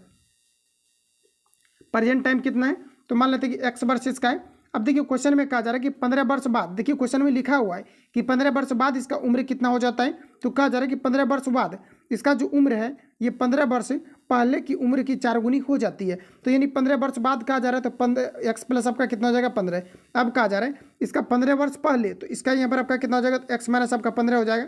तो कहा जा रहा है कि 15 वर्ष पहले की उम्र की कितना हो जाती है, तो 4 गुनी हो जाती है। तो यहाँ पर आपका कितना हो जाएगा, तो 4 आपका हो जाएगा, इसमें गुना में हो जाएगा, क्योंकि इसमें कहा जा रहा है आपका 4 गुना, लेकिन आप यहाँ पर बराबर लिखे हुए हैं तो इसलिए गुना किसमें करना पड़ेगा, तो इसमें आपको करना पड़ेगा। अब आप देखिए यहाँ पर आपको सिंपली क्या करना है, इसको कैलकुलेट कर लेना है। इसका जो फाइनली आपका राइट आंसर एक्स बराबर जो आपका फाइनली निकल करके आएगा ये आपका 25 वर्ष आ जाएगा। तो एक्स का जो भी आपका वैल्यू आएगा वही आपका प्रेजेंट आपका जो एज रहेगा इसका, क्योंकि प्रेजेंट हम लोगों ने कितना माना हुआ है एक्स। तो यहाँ पर जो आपका राइट आंसर आ जाएगा एक्स बराबर आपका निकल करके ये आपका 15 सॉरी कितना आ जाएगा, तो आपका 25 आ जाएगा। ऑप्शन यहाँ पर आपका बी करेक्ट हो जाएगा। तो आप लोग इसको जो है सॉल्व करेंगे। अगला क्वेश्चन हमारा नेक्स्ट यहाँ पर आपको देखिए पूछा है, और देखिए मैथ को इसलिए मैं जो है पूरा कंप्लीट सॉल्व नहीं करता हूँ क्योंकि हम लोग 100 क्वेश्चन को प्रत्येक सेट में कवर करते हैं, ज़्यादा फिर वीडियो आपका जो है लंबा हो जाएगा। इस वजह से जो है हम लोग क्या कर रहे हैं कि और उतना मैं हद तक आपको सॉल्व कर दे रहा हूँ कि बिल्कुल आप लोग जो है कर सकते हैं। और कंपिटेटिव एग्जाम में आप बैठने वाले हैं तो इतना ऑलरेडी आपको आना भी चाहिए, काफ़ी ज़्यादा आपके इजी क्वेश्चन है। और दूसरी चीज़ में आपको जो है हिंट्स भी आपको काफ़ी अच्छे तरीके से कर दे रहे हैं, तो 2 समीकरण को आप लोग सॉल्व तो कर ही सकते हैं। अगला देखिए नेक्स्ट क्वेश्चन हमारा पूछा रहा है, एक संयंत्र के मूल्य में कहा जा रहा है कि 10% वार्षिक ह्रास होता है। कहा जा रहा है कि यदि यहाँ पर संयंत्र का वर्तमान मूल्य यहाँ पर आपको दिया गया इतना हो तो इसका कहा जा रहा है कि 2 वर्ष बाद ह्रास क्या होगा, ये आपको हमारा पूछा रहा है। देखिए प्रत्येक वर्ष ह्रास करने का मतलब है एक प्रकार से जैसे कि आप CI जैसे निकालते हैं कंपाउंड इंटरेस्ट, इसमें क्या होता है कि ब्याज का ब्याज प्रत्येक वर्ष बढ़ते जाता है। सेम टाइप वही यहाँ पर आपका यूज होगा, क्योंकि प्रत्येक वर्ष ह्रास के बारे में कहा जा रहा है। और थोड़ा आपको ध्यान में भी रखना है, तो यहाँ पर आपको देखिए कहा जा रहा है, और इसका हम लोग कैसे निकालेंगे, तो जैसा कि आपको पता है इसका जो फॉर्मूला होता है P इंटू आपका 1 माइनस, क्योंकि ह्रास हो रहा है। अगर बात करें कि अगर जैसे आपको CI में अगर आप पढ़ते होंगे और वहाँ पर अगर आप पढ़ते हो तो कंपाउंड इंटरेस्ट कितना हो जाएगा, तो वहाँ पर हम लोग प्लस का यूज करते हैं, लेकिन यहाँ पर ह्रास हो रहा है, इसका मतलब है कि प्रत्येक वर्ष घटते जा रहे हैं, इसलिए 1 माइनस का यूज करेंगे। तो 1 माइनस आपका कितना हो जाएगा, तो यहाँ पर आपका हो जाता है टाइम सॉरी वार्षिक जो भी आपका यहाँ पर दिया हो रहा था परसेंट में, मतलब मूल्य जो दिया रहता है, इसको हम लोग कहाँ रखते हैं, तो यहाँ पर जो मतलब R रखते हैं और नीचे हम लोग 100 रखते हैं और ऊपर में टाइम रखते हैं जितने वर्ष के लिए यहाँ पर आपको कहा जाता है। तो यहाँ पर देखिए इसी के बेसिस पर हम लोग यहाँ पर सॉल्व करने वाले हैं। तो यहाँ पर अगर हम लोग देखिए तो टोटल कितना दिया गया, 1 लाख दिया गया। चलिए हम लोग यहाँ पर 1 लाख क्या करेंगे तो रख देते हैं। अब देखिए यहाँ पर आपका कितना हो जाएगा, ब्रैकेट बंद। अब आपका 1 माइनस कितना दिया गया ऊपर, तो 10 और बट्टे नीचे आपका 100 हो जाएगा। वर्ष अगर देखें तो यहाँ पर आपको 2 वर्ष के लिए दिया गया, इसको आप लोग कंप्लीट सॉल्व करेंगे तो इसका फाइनली आपका राइट आंसर जो है आपका आ जाएगा। तो यहाँ पर जो आपका करेक्ट आंसर आएगा आप लोग इसको अगर सॉल्व करेंगे तो ऑप्शन डी यहाँ पर आपका आ जाएगा। अगला क्वेश्चन देखिए नेक्स्ट हमारा पूछा है, 100 पेंसिल बेचते हुए एक दुकानदार को 20 पेंसिल के विक्रय मूल्य का लाभ होता है, तो कहा जा रहा है कि उसके लाभ प्रतिशत क्या है, ये आपको हमारा पूछा रहे। तो बताइए आप लोग यहाँ पर आपका राइट आंसर क्या होगा। तो यहाँ पर देखिए आपको सिंपली ये करना है कि जब भी कभी इस प्रकार के क्वेश्चन अगर पूछा जाता है तो कहा जा रहा है कि 20% के विक्रय मूल्य के बराबर लाभ होता है। देखिए बराबर वाला जैसे ही चर्चा करता है तो जो विक्रय मूल्य रहता है वो आपका क्रय मूल्य बन जाता है, और जो क्रय मूल्य रहता है वो आपके विक्रय मूल्य बन जाते हैं। और यहाँ पर अगर हम लोग देखें तो कहा जा रहा है कि 100 पेंसिल बेचते हुए एक दुकानदार को 20% का क्या हो जा रहा है, तो यहाँ पर आपका लाभ हो जा रहा है, विक्रय मूल्य पर 20% का लाभ हो जा रहा है। तो यहाँ पर अगर 20% का क्या हो जा रहा है, लाभ, तो 20 को हम लोग कहाँ पर रखेंगे, ऊपर रखेंगे। और उसके बाद कहा जा रहा है कि 20% का लाभ हो जा रहा है, तो 20% अगर लाभ हो जा रहा है तो यहाँ पर अगर हम लोग ये मान लें, और उसके बाद क्या कहा जा रहा है कि 20% का लाभ हो जा रहा है। देखिए यहाँ पर आपका थोड़ा सा डाउट क्रिएट हो गया। तो यहाँ पर देखिए कहा जा रहा है कि पेंसिल जो है 20% के लाभ पर बेचा जा रहा है, ठीक है। तो कितना लाभ पर बेचा जा रहा है, तो 20% के लाभ पर बेचा जा रहा है, और 100 पर क्या है कि 20% का उसको जो है लाभ प्राप्त हुआ। तो यहाँ पर अगर हम लोग देखें तो इसका यहाँ पर आपको पूछा क्या है कि लाभ प्रतिशत कितना होगा, ये आपको हमारा पूछा रहा है। तो ऊपर आपका 20 होगा और 20% अगर लाभ हो रहा है तो इसका मतलब है कि जो वस्तु को बेचा जा रहा है ये कितना में बेचा जा रहा है, आपका 80 रुपया में आपके बेचे जा रहे हैं, और प्रतिशत के लिए आपको 100 से आपको गुना करना है। अब देखिए यहाँ से इसको कैंसिल आउट करेंगे तो 20 चौक 80, और यहाँ से कैंसिल आउट करेंगे तो ये आपका 25 आ जाएगा। तो राइट आंसर जो यहाँ पर आपका निकल करके आएगा ये आपका यहाँ पर 25% हो जाएगा। तो ऑप्शन यहाँ पर आपका करेक्ट हो जाएगा, तो ध्यान में रखेंगे। अगला क्वेश्चन देखिए नेक्स्ट हमारा यहाँ पर आपको पूछा रहे कि सैनिकों की एक छावनी में कहा जा रहा है यहाँ पर आपको कि 4000 सैनिकों के लिए कहा जा रहा है कि 190 दिनों के लिए भोजन उपलब्ध था। 30 दिनों के बाद 800 सैनिक छावनी छोड़कर चले जाते हैं। अब शेष भोजन सामग्री बचे सैनिकों के लिए कितने दिनों तक चलेंगी, ये आपको हमारा पूछा रहा है। देखिए इसको 1-2 बार आपको रीड करना है, उसके बाद आपको अच्छे तरीके से सॉल्व करेंगे तो आपका फाइनली जो है आपके सॉल्व हो जाएंगे। तो यहाँ पर अगर हम लोग देखें तो कहा जा रहा है यहाँ पर आपको कि 4000 जो सैनिक थे ये फर्स्ट दिन थे। तो 4000 कितना था, तो फर्स्ट दिन था। तो यहाँ पर आपका क्या हो जाएगा, और ये जो क्वेश्चन आपका दिया गया ये आपके मिक्स प्रपोर्शन का क्वेश्चन है, तो कॉन्सेप्चुअल आप सभी लोगों को थोड़ा पढ़ भी लेना है, नहीं तो हम डायरेक्ट सॉल्व करेंगे तो फिर आपको समझ में नहीं आएगा। तो यहाँ पर आपको देखिए कितना दिया गया, 4000, तो यहाँ पर आपका सिंपली 4000 हो जाएगा। उसके बाद क्वेश्चन में कहा जा रहा है कि ये जो भोजन था ये कितने दिनों के लिए था, 190 दिनों के लिए था। लेकिन कहा जा रहा है कि 30 दिनों के बाद कहा जा रहा है कि 8 व्यक्ति 800 सैनिक जो है छावनी छोड़ करके चले जाते हैं। तो 30 दिनों के बाद चल गया तो अब देखिए भोजन कितने दिनों तक चलेगा, तो 190 में अगर 30 को माइनस कर देंगे तो आपका यहाँ पर कितना हो जाएगा, तो 160, क्योंकि वही कहा जा रहा है कि कितनी दिनों तक अब भोजन चलेगा, ये आपको हमारा पूछा रहा है। तो 30 तो खा के वो लोग गया है, तो 30 यहाँ पर क्या करेंगे, तो इसको माइनस कर देंगे, 190 में 30 को घटा देंगे तो आपका शेष 160 बचेगा। अब पूछा रहा है कि ये आपका कितने दिनों तक चलेगा। अब देखिए यहाँ पर आपको क्या करना है, तो 800 व्यक्ति क्या है कि फिर आ गया, और शुरू में आपका था कितना, तो 4000 था, और 800 फिर आपका आ चुका है। तो अगर 800 अगर फिर आ चुका है तो 4000 था, जिसमें से कहा जा रहा है कि 800 व्यक्ति जो थे ये छावनी छोड़ करके चले गए। तो अगर हम लोग यहाँ पर 4000 में से अगर हम लोग 800 को अगर माइनस कर देते तो आपका यहाँ पर कितना बच जाएगा, तो आपका यहाँ पर 3200 बच जाएगा। और कितने दिनों तक चलेगा, तो मान लेते हैं कि डी दिनों तक चलेगा। अब इस 3200 को नीचे ला करके आप सभी लोग कैलकुलेट करेंगे, इसका यहाँ पर आपका राइट आंसर आ जाएगा। जैसे 200 से 00 से आपका यहाँ पर इसको अगर कैंसिल करते तो आपका 00 कैंसिल आउट हो जाएगा, और 16 चुके आपका कितना हो जाएगा, तो 64 पर कुछ आपका जीरो आएगा, और आपका कटेगा ये वाला 32। तो काट कूट के आप लोग इसका जो आंसर आप लोग निकाल सकते हैं। इसका जो राइट आंसर आएगा आपका 200 आपका निकल करके फाइनली आपका आ जाएगा। आगे बढ़ते हैं, अगला क्वेश्चन हमारा नेक्स्ट यहाँ पर आपको देखिए पूछा रहा है, यहाँ पर आपको कहा जा रहा है कि एक व्यापारी के पास 1000 किलोग्राम चीनी है, और कहा जा रहा है कि जिससे कि कुछ हिस्सा 8% के लाभ पर बेचता है, और शेष कहा जा रहा है कि 18% के लाभ पर करता है, यानी लाभ करता है। और इसके बाद कहा जा रहा है कि उसे कुल विक्रय पर अगर 14% का लाभ होता है, तो कहा जा रहा है कि 8% पर बेचा गया परिणाम क्या होगा, ये आपको पर पूछा रहा था। ये जरूर थोड़ा सा कॉन्सेप्चुअल है, और अच्छे तरीके से अगर आप लोग सॉल्व करेंगे तो आपका फाइनली जो है आपके सॉल्व हो जाएंगे। तो इसका मैं आपको स्ट्रक्चर बता दे रहा हूँ। यहाँ पर आपको देखिए कहा जा रहा है एक व्यापारी के पास कितना है, 1000 किलोग्राम चीनी है, और कहा जा रहा है कि जिससे कि कुछ हिस्सा कितने के दर पर बेचता है, तो 8% के दर पर वो जो है बेचता है, और शेष हिस्सा को जो है 18% की दर पर वो बेचता है। तो देखिए 8% पर अगर वो बेचा जा रहा है, और यहाँ पर अगर हम लोग देखें तो बेचा गया परिणाम क्या है ये आपको यहाँ पर पता नहीं। जैसे कि मान लेते हैं कि टोटल परिणाम अगर मान लेते हैं कि हम लोग कितना है एक्स है, इसमें से यहाँ पर आपको कहा जा रहा है कि 8% के लाभ पर बेचा जा रहा है, तो 8% पर बेचा जा रहा है, तो यहाँ पर आपका कितना हो जाएगा 8%। और इसके बाद कहा जा रहा है यहाँ पर आपको 1 किलो कितना है, चीनी कितना है 1000 आपका है, तो यहाँ पर आपका कितना हो जाएगा 1000। और इसमें देखिए आपका घटा कितना, चूंकि हम लोग परिणाम कितना मान लिए हैं बेचने के बाद एक्स, तो ये एक्स आपका यहाँ पर घट जाएगा। और बराबर आपका फिर अगर हम लोग बात करें तो इसका फिर कहा जा रहा है कि 18% का क्या 18% का लाभ भी कमाना चाहता है, तो 18% इसी का लाभ कमाना चाह रहा है, मतलब इसका 18% फिर हम लोगों को निकालना है। तो यहाँ पर आपका कितना हो जाएगा, तो 18 आपका प्रतिशत यहाँ पर आपका फाइनली आपका हो जाएगा। और बराबर अगर हम लोग यहाँ पर करें तो यहाँ पर आपको देखिए कितना चीनी है, तो टोटल आपका 1000 किलोग्राम चीनी है, तो 1000 यहाँ पर आपको सिंपली रख देना है। अब कहा जा रहा है इसी 1000 किलोग्राम में से वो कितना का लाभ कमाता है, तो ये 14% का लाभ कमाता है। तो यहाँ पर आपको सिंपली क्या करना है 14%। अब इसको कैलकुलेट करेंगे तो फाइनली इसका आपका राइट आंसर निकल करके आपका आ जाएगा। तो यहाँ पर जो आपका करेक्ट आंसर आएगा ये आपका 400 किलोग्राम आ जाएगा। तो आप लोग इतना जो है खुद से सॉल्व करेंगे। अगला क्वेश्चन देखिए नेक्स्ट हमारा पूछा रहे एक धनराशि के चक्रवृद्धि ब्याज के बारे में बता जा रहा है। एक धनराशि के चक्रीय ब्याज और साधारण ब्याज का अंतर दिया गया 8 वर्ष है, तो कहा जा रहा है कि प्रति वर्ष 2 वर्ष के लिए कहा जा रहा है कि 768 रुपये में धनराशि कितना होगा, ये आपको हमारा पूछा रहा है। देखिए क्वेश्चन को फिर से पढ़िए तभी समझ में आएगा। कहा जा रहा है कि एक धनराशि के चक्रीय ब्याज और साधारण ब्याज का अंतर यहाँ पर आपको दिया गया है, मतलब कि CI और SI का अंतर दिया गया 8%, और कहा जा रहा है कि 2 वर्ष के लिए कहा जा रहा है कि 768 है। तो पूछा रहा है कि धनराशि क्या है, ये आपको हमारा पूछा रहा है, यानी कि दोनों का अंतर दे दिया गया है, और 2 वर्ष में अगर इतना रुपया अगर इसका ब्याज के रूप में अगर आया हुआ है तो मूल धनराशि जो होता है ये कितना था, ये आपको हमारा बताना है। तो देखिए इस प्रकार से क्वेश्चन अगर आपको कहीं पर भी पूछा आता है, यानी डिफरेंस रिलेटेड अगर पूछा आता है, डिफरेंस का मतलब यहाँ पर आपका अंतर हो जाएगा, तो आपको सिंपली क्या करना है कि D बराबर इसका फॉर्मूला ही आपका स्पेशल होता है, मतलब P आपको पता नहीं है, P ही हमको निकालना है। और यहाँ पर अगर हम लोग देखें तो R बटे आपको क्या करना है, सिंपली आपको यहाँ पर 100 कर देना है, और ऊपर आपको जो है यहाँ पर आपको स्क्वायर कर देना है। स्क्वायर करने का मतलब है कि 2 वर्ष के लिए पूछा जा रहा है, तो इसलिए हम लोग यहाँ पर 2 रखेंगे।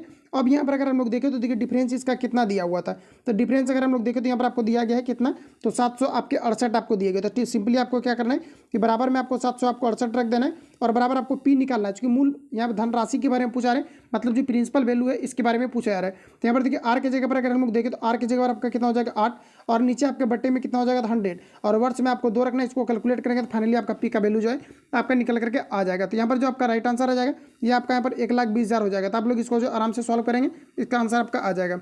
अगला क्वेश्चन देखिए नेक्स्ट हमारा पूछा है, कहा जा रहा है यहाँ पर आपको कि 20 मीटर लंबे और 15 मीटर चौड़े एक हॉल के चारों ओर 2.5 मीटर समान चौड़ाई के एक यहाँ पर आपको कहा जा रहा है कि बरामदा है यानी बरामदा जिसको हम लोग बोलते हैं। तो कहा जा रहा है कि 17.50 प्रति वर्ग मीटर पर कहा जा रहा है कि बरामदे के कहा जा रहा है कि फ्लोरिंग का खर्च कितना होगा, ये आपको हमारा पूछा रहा था। तो सबसे पहले देखिए यहाँ पर आपको कहा जा रहा है 20 मीटर लंबे और 15 मीटर चौड़ा हॉल है। तो सबसे पहले इसका क्या करना है कि सिंपली आपको एक क्षेत्रफल निकाल लेना है, और कहा जा रहा है कि इतने मीटर एक हॉल के चारों ओर कहा जा रहा है कि 2.5 मीटर समान चौड़ाई का एक बरामदा भी दिया गया है। तो देखिए बरामदा में क्या करना है, इसमें क्या करना है, सबसे पहले अगर आप लोग आयत को जैसे कि सपोज कीजिए आयत बना लेते हैं और यहाँ पर आपको कितना दिया गया, तो 20 मीटर आपको दिया गया लंबाई और 15 आपको चौड़ाई दी। इसके चारों और अगर एक बरामदा है, ये आपका बरामदा है, इसमें कहा जा रहा है कि 2.5 है, तो 2.5 आपका लंबाई में भी बढ़ेगा और 2.5 मीटर आपका चौड़ाई में भी बढ़ेगा। तो दोनों में आप लोग ऐड कर लेना है, तो यहाँ पर आपका फाइनली लंबाई और चौड़ाई आपका इंक्रीज हो जाएगा। तो बड़ा वाला का क्षेत्रफल में से छोटा वाला का अगर हम लोग घटा देंगे,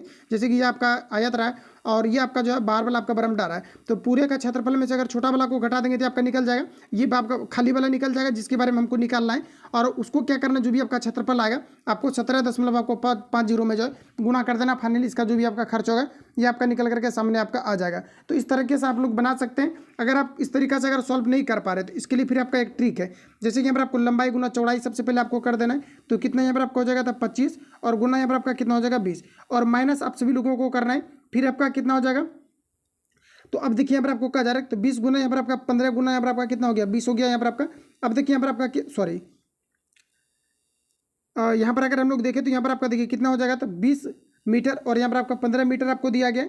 तो यहाँ पर आपका कितना हो जाएगा, तो इसको अगर आप लोग ऐड करेंगे, इसमें अगर आप लोग ऐड करेंगे, ऐड करके ही आपका निकलेगा। यहाँ पर देखिए ट्रिक आपका नहीं चल रहा है, ट्रिक अगर यूज़ करेंगे तो यहाँ पर आपका जो है फिर प्रोसेस आपका गड़बड़ हो जाएगा। तो उसी तरीके से आप लोग बनाएंगे, बड़ा वाले में छोटा वाला को आपको मैनेज कर देना है। फाइनली इसका यहाँ पर आपका राइट आंसर जो है आपका निकल करके आ जाएगा। या तो आप लोग ऐड करेंगे, क्योंकि इसका एक फॉर्मूला भी आपका होता है जिसमें कि आप जो है स्पेशली आपका रास्ते के लिए आपका होता है, लेकिन वो आपका जो अलग अलग कंडीशन में आपका फॉर्मूला चेंज हो जाता है, उसमें कभी बाहर अगर पूछा जाता है तो इसके लिए आपका आपका प्लस करना पड़ेगा, और अंदर के बारे में पूछा जाता है तो इसमें प्लस करना पड़ेगा। तो काफ़ी ज़्यादा आपका चेंज हो जाता है इसमें, डिफरेंस जो भी आपका रहता है उसमें। तो यहाँ पर आपको सिंपली यही रूल को फॉलो करना है और यहाँ पर आप आसानी से इसको बना भी सकते हैं। तो यहाँ पर आपका राइट आंसर जो है 3500 आपका निकल करके आपका आ जाएगा। या अगर आप लोग चाह रहे हैं कि इसमें ट्रिक लगाना है तो आप लोग लगा भी सकते हैं। तो यहाँ पर आपको सिंपली क्या करना है, देखिए जैसे कि यहाँ पर क्या है कि 2.5 मीटर जो है आपके दोनों साइड आपका इंक्रीज होगा। तो 2.5 अगर लंबाई में अगर हम लोग इंक्रीज करते हैं तो आपका 2.5 को अगर आप लोग ऐड करेंगे तो आपका 20 आपका 5 हो जाएगा, ठीक है। तो यहाँ पर आपको देखिए तब क्या करना पड़ेगा, तो इसका क्षेत्रफल निकालने के लिए तो 25 हो जाएगा आपका लंबाई और गुना चौड़ाई। देखिए चौड़ाई आपका चेंज नहीं होगा, क्योंकि यहाँ पर आपको क्वेश्चन में एक का दिया गया कि समान चौड़ाई का एक बरामदा है, तो चौड़ाई में आपका किसी प्रकार का आपका परिवर्तन आपका नहीं होगा। तो देखिए आपका 25 गुना आपका कितना हो जाएगा, तो आपका 20 हो जाएगा और 25 गुना 20 करने के बाद फिर आपको क्या करना है, तो यहाँ पर आपका 20 हो जाएगा और गुना आपका फिर कितना हो जाएगा, तो आपका जो है 15 आपका हो जाएगा। इसमें आपका चेंजिंग जो है आपका नहीं होगा। तो इसको आपको सिंपली यहाँ पर आपको रखना है और इसका क्षेत्रफल निकाल करके आपको 17 जो है यहाँ पर आपका 50 से गुना कर देना है। तो इसका ऐसे भी आप लोग जो है आंसर इसका निकाल सकते हैं। अगला क्वेश्चन हमारा नेक्स्ट देखिए पूछा रहे, कहा जा रहा है एक वर्ग की भुजा को अगर 25% बढ़ाया जाता है तो क्षेत्रफल में कितने प्रतिशत का वृद्धि होगा, ये आपको हमारा पूछा रहे। तो देखिए फ्रेंड, इस प्रकार के कहीं पर भी अगर क्वेश्चन आपको मिलता है तो आपको सिंपली क्या करना है कि a + b + ab इंटू यहाँ पर आपका जो 100 आपका होता है, ये भी फॉर्मूला का हम लोग यूज करेंगे। और यहाँ पर आपको देखिए कहा जा रहा है कि 25% का वृद्धि किया जाता है, तो क्षेत्रफल क्या होता है स्क्वायर के फॉर्म में रहता है, इसलिए हम लोग जो है इस फॉर्मूला का यूज करेंगे। तो यहाँ पर आपका कितना हो जाएगा, तो 25 और प्लस आपका जो है 25 और प्लस आपका ए बी यानी कि 25 इंटू यहाँ पर आपका कितना हो जाएगा, तो 25 और बट्टे आपका 100 हो जाएगा। तो 25 चौका आपका 100 हो जाएगा, नीचे आपका कितना हो जाएगा 4, ठीक है। और उसके बाद यहाँ पर आप लोग देख सकते हैं यहाँ पर आपको ऊपर 25 है, इस चीज़ को डिवाइड करके इन सभी को अगर आप लोग कैलकुलेट करेंगे तो फाइनली इसका आपका राइट आंसर जो आपका निकल करके आ जाएगा। तो यहाँ पर आपका 56.25% हो जाएगा। तो आप सभी लोगों को इसको सॉल्व करना है। अगला क्वेश्चन देखिए नेक्स्ट हमारा पूछा रहा है 1857 सेंटीमीटर लंबी एक कहा जा रहा है कि छड़ से 12.6 सेंटीमीटर माप के अधिकतम कितने समान टुकड़े काटे जा सकते हैं, ये आपको हमारा पूछा जा रहा है। तो देखिए हमारा आपको कहा जा रहा है कि 1857 सेंटीमीटर लकड़ी की एक छड़ को 12.6 सेंटीमीटर माप के अधिकतम कितने टुकड़े में काटे जा सकते हैं, ये आपको हमारा पूछा जा रहा है। तो यहाँ पर आपको कुछ नहीं करना है, सिंपली आपको 1857 दिया गया और नीचे अगर हम लोग देखें तो 12.6 दिया गया, इससे डिवाइड करेंगे, इसका आपका राइट आंसर आ जाएगा। इतना आप लोग कैलकुलेट करेंगे, यहाँ पर आपका राइट आंसर जो आएगा ऑप्शन सी यहाँ पर आपका करेक्ट हो जाएगा। अगला क्वेश्चन देखिए नेक्स्ट हमारा यहाँ पर आपको पूछा रहे कि 6 संख्याओं को औसत यहाँ पर आपको दिया गया 30 है, यदि पहली 4 संख्याओं का औसत 25 है तो कहा जा रहा है कि एवं अंतिम कहा जा रहा है कि 3 संख्याओं का औसत अगर यहाँ पर आपको दिया गया 35 है तो चौथी संख्या कितनी होगी, ये आपको पर पूछा जा रहा है। तो यहाँ पर आपको देखिए सिंपली क्या करना है कि यहाँ पर आपको कितना कहा जा रहा है, तो 6 संख्याओं का औसत दिया गया है 30। तो यहाँ पर अगर हम लोग देखें तो 6 संख्या का औसत कितना दिया गया, यहाँ पर आपको 30 दिया गया है। तो यहाँ पर सिंपली आपको क्या करना है कि 6 गुना आपका कितना हो जाएगा 30, तो इसका यहाँ पर आपका क्या निकल जाएगा, तो इसका योग निकल जाएगा। उसके बाद यहाँ पर आपको देखिए कहा जा रहा है इसमें का आपको क्या करना है, माइनस करना पड़ेगा। और उसके बाद यहाँ पर आपको कहा जा रहा है कि यदि पहली 4 संख्याओं का औसत कितना है, तो 25 है, तो 4 संख्या का औसत कितना दिया गया 25, तो इसको माइनस करेंगे। उसके बाद फिर कहा जा रहा है कि एवं अंतिम तीन संख्या का औसत भी कितना दिया है 35। तो फिर इसको भी आपको घटाना पड़ेगा, इन दोनों को जोड़ करके पूरे में से आप लोग को क्या करना है, माइनस करना है। तो कहा जा रहा है कि अंतिम तीन संख्या का योग कितना दिया हुआ 35। तो यहाँ पर आपका औसत कितना दिया गया 35। तो यहाँ पर आपको 35 से गुना करना है, इन दोनों को गुना करके कंप्लीट आप लोग जो है ऐड करके आप 630 में जो है 6 गुना 30 करके आप लोग माइनस करेंगे। इसका फाइनली आपका राइट आंसर जो आपका निकल करके आ जाएगा। तो यहाँ पर जो आपका करेक्ट आंसर यानी कि आपका निकल करके आपका आएगा, ये आपका यहाँ पर आ जाएगा 25। तो आप सभी लोगों को कैलकुलेट करके आंसर कर देना है। अगला क्वेश्चन हमारा नेक्स्ट टाइम आपको देखिए कहा जा रहा है एक्स की उम्र 36 वर्ष एवं वाई की उम्र 16 वर्ष है। कहा जा रहा है कि कितने वर्ष में एक्स की उम्र वाई की उम्र की दोगुनी होगी, आपको हमारा पूछा जा रहा है। तो बताइए यहाँ पर आप लोग राइट आंसर यहाँ पर आपका क्या हो जाएगा। तो देखिए यहाँ पर आपको कहा जा रहा है एक्स की उम्र कितना दिया गया है, यहाँ पर आपको 36 वर्ष दिया गया है, और वाई की उम्र कहा जा रहा है कि यहाँ पर आपको 16 वर्ष अगर दिया गया है, तो अब यहाँ पर आपको प्रश्न से कहा जा रहा है कि एक्स की उम्र कितने वर्ष में जो है वाई की उम्र की दोगुनी हो जाएगी, ये आपको हमारा पूछा जा रहा है। देखिए बेटा यहाँ पर आपको कुछ नहीं करना है, सिंपली अगर हम लोग यहाँ पर देखें तो कहा जा रहा है कि एक्स की उम्र जो है कितना है, तो 36 वर्ष, यानी एक्स का जो उम्र है ये आपका कितना हो जाएगा, तो 36। अब कहा जा रहा है यहाँ पर आपको कि कितने वर्ष में यहाँ पर आपका जो है हो जाएगा, ये आपको हमारा पूछा रहा है कि दोगुनी। तो कितने वर्ष में हो जाएगा, इसके लिए कोई कंडीशन ही नहीं है। तो आप सभी को जैसे कि मान लेते हैं कि आपका 36 अब प्लस जैसे कि मान लेते हैं कि कुछ आपको ऐड करना पड़ेगा तभी आपका जो है सॉल्व होगा। तो जैसे कि मान लेते हैं कि एम वर्ष में आपका जो है ये आपका कितना हो जाएगा, तो दोगुनी आपका हो जाएगा। तो अगर आप एम इधर अगर एम अगर इसमें ऐड करते हैं, क्योंकि जितना आप इसमें इंक्रीज कर रहे हैं तो साथ ही साथ आपका दूसरे का भी उम्र जो है उतना ही आपका होगा। अगर सपोज कीजिए अगर आपका 10 वर्ष है अभी उम्र, और आपके साथ जो भी लड़का है तो उसका भी 10 साल के बाद उतना ही बढ़ेगा जितना कि आपका। तो यहाँ पर आपको सिंपली क्या करना है, अब कहा जा रहा है कि वाई की उम्र कितना दिया गया, तो यहाँ पर आपको कहा जा रहा है कि 16 वर्ष है। तो यहाँ पर आपको सिंपली क्या करना है, तो 16 में भी आपको क्या करना है, मान लेते हैं कि एम वर्ष आपका क्या है तो बढ़ जा रहा है। अब कहा जा रहा है कि कितने वर्ष में ये जो उम्र है ये आपका दोगुना हो जाएगा। तो आपको क्या करना है, इसमें 2 से गुना कर देना है, मल्टीप्लाई करेंगे, एम का इसका वैल्यू आपका निकल करके आ जाएगा। तो इसको अगर आप लोग सॉल्व करेंगे तो इसका जो राइट आंसर आपका निकल करके आएगा, यहाँ पर आपको ऑप्शन डी यहाँ पर आपका करेक्ट हो जाएगा। इसको आप लोग सॉल्व करेंगे, मैथ में इसी तरह मैं आपको हिंट करूँगा, आप सभी लोगों को सॉल्व करना है। अगर आपको प्रॉब्लम होता है तो आप हमें कमेंट करेंगे। अगला क्वेश्चन देखिए पूछा रहे कि 50 प्लस 50 का जो है आपका 50% कितना होगा, ये आपको हमारा पूछा रहा है। काफ़ी इजी क्वेश्चन, इसे तो सॉल्व भी नहीं करना चाहिए। यहाँ पर आपको देखिए कहा जा रहा है कि 50 और प्लस यहाँ पर आपका कितना है 50 का मतलब गुना, इसका कहा जा रहा है कि 50% कितना होगा, नीचे 100, 50 गुना 102 से कैंसिल आउट करेंगे तो 25 और 50 कितना हो जाएगा, तो 75। ऑप्शन अगर हम लोग देखें तो यहाँ पर आपको ऑप्शन बी में यहाँ पर आपको आंसर दिया गया है। अगला क्वेश्चन देखिए नेक्स्ट हमारा पूछा रहा है एक रबड़ का मूल्य दिया गया है 25% घटने पर एक व्यक्ति 1 रुपये में 2 अधिक रबड़ का क्रय कर पाता है। तो कहा जा रहा है कि 1 रुपये में कितने रबड़ प्राप्त होंगे, ये आपको हमारा पूछा रहा है।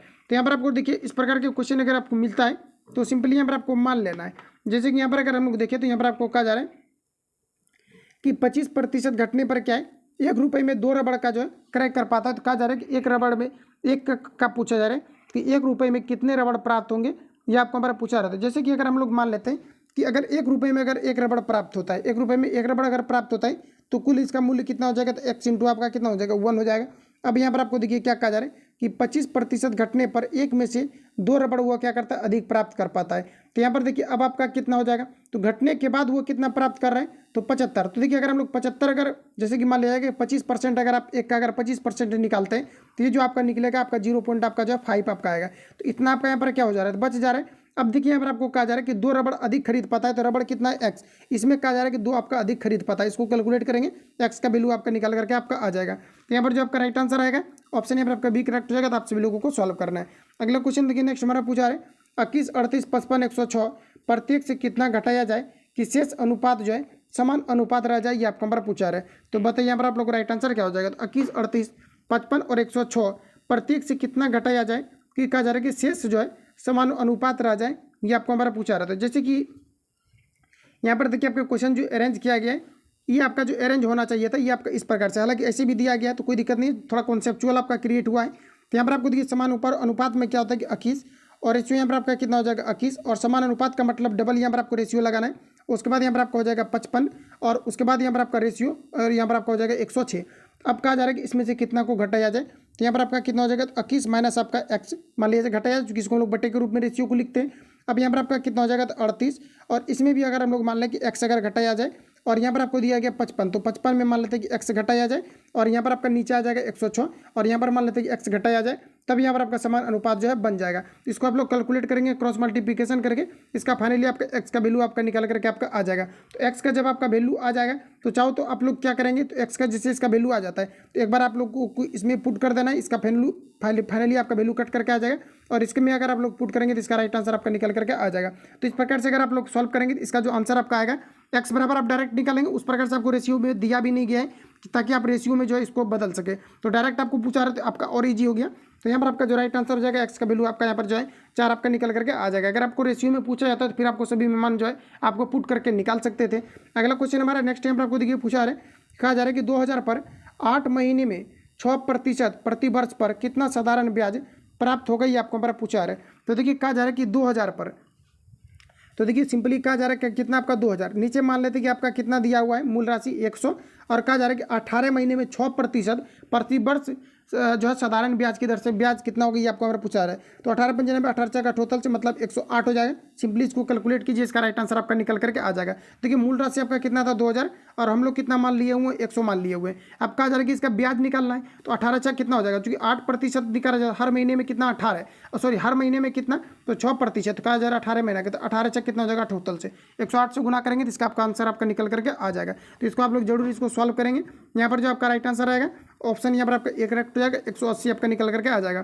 तो मैथ में देखिए आप लोगों का अगर कोई दूसरा प्रोसेस आप बनाते हैं तो बिल्कुल बना सकते हैं, आंसर आपका सेम आएगा।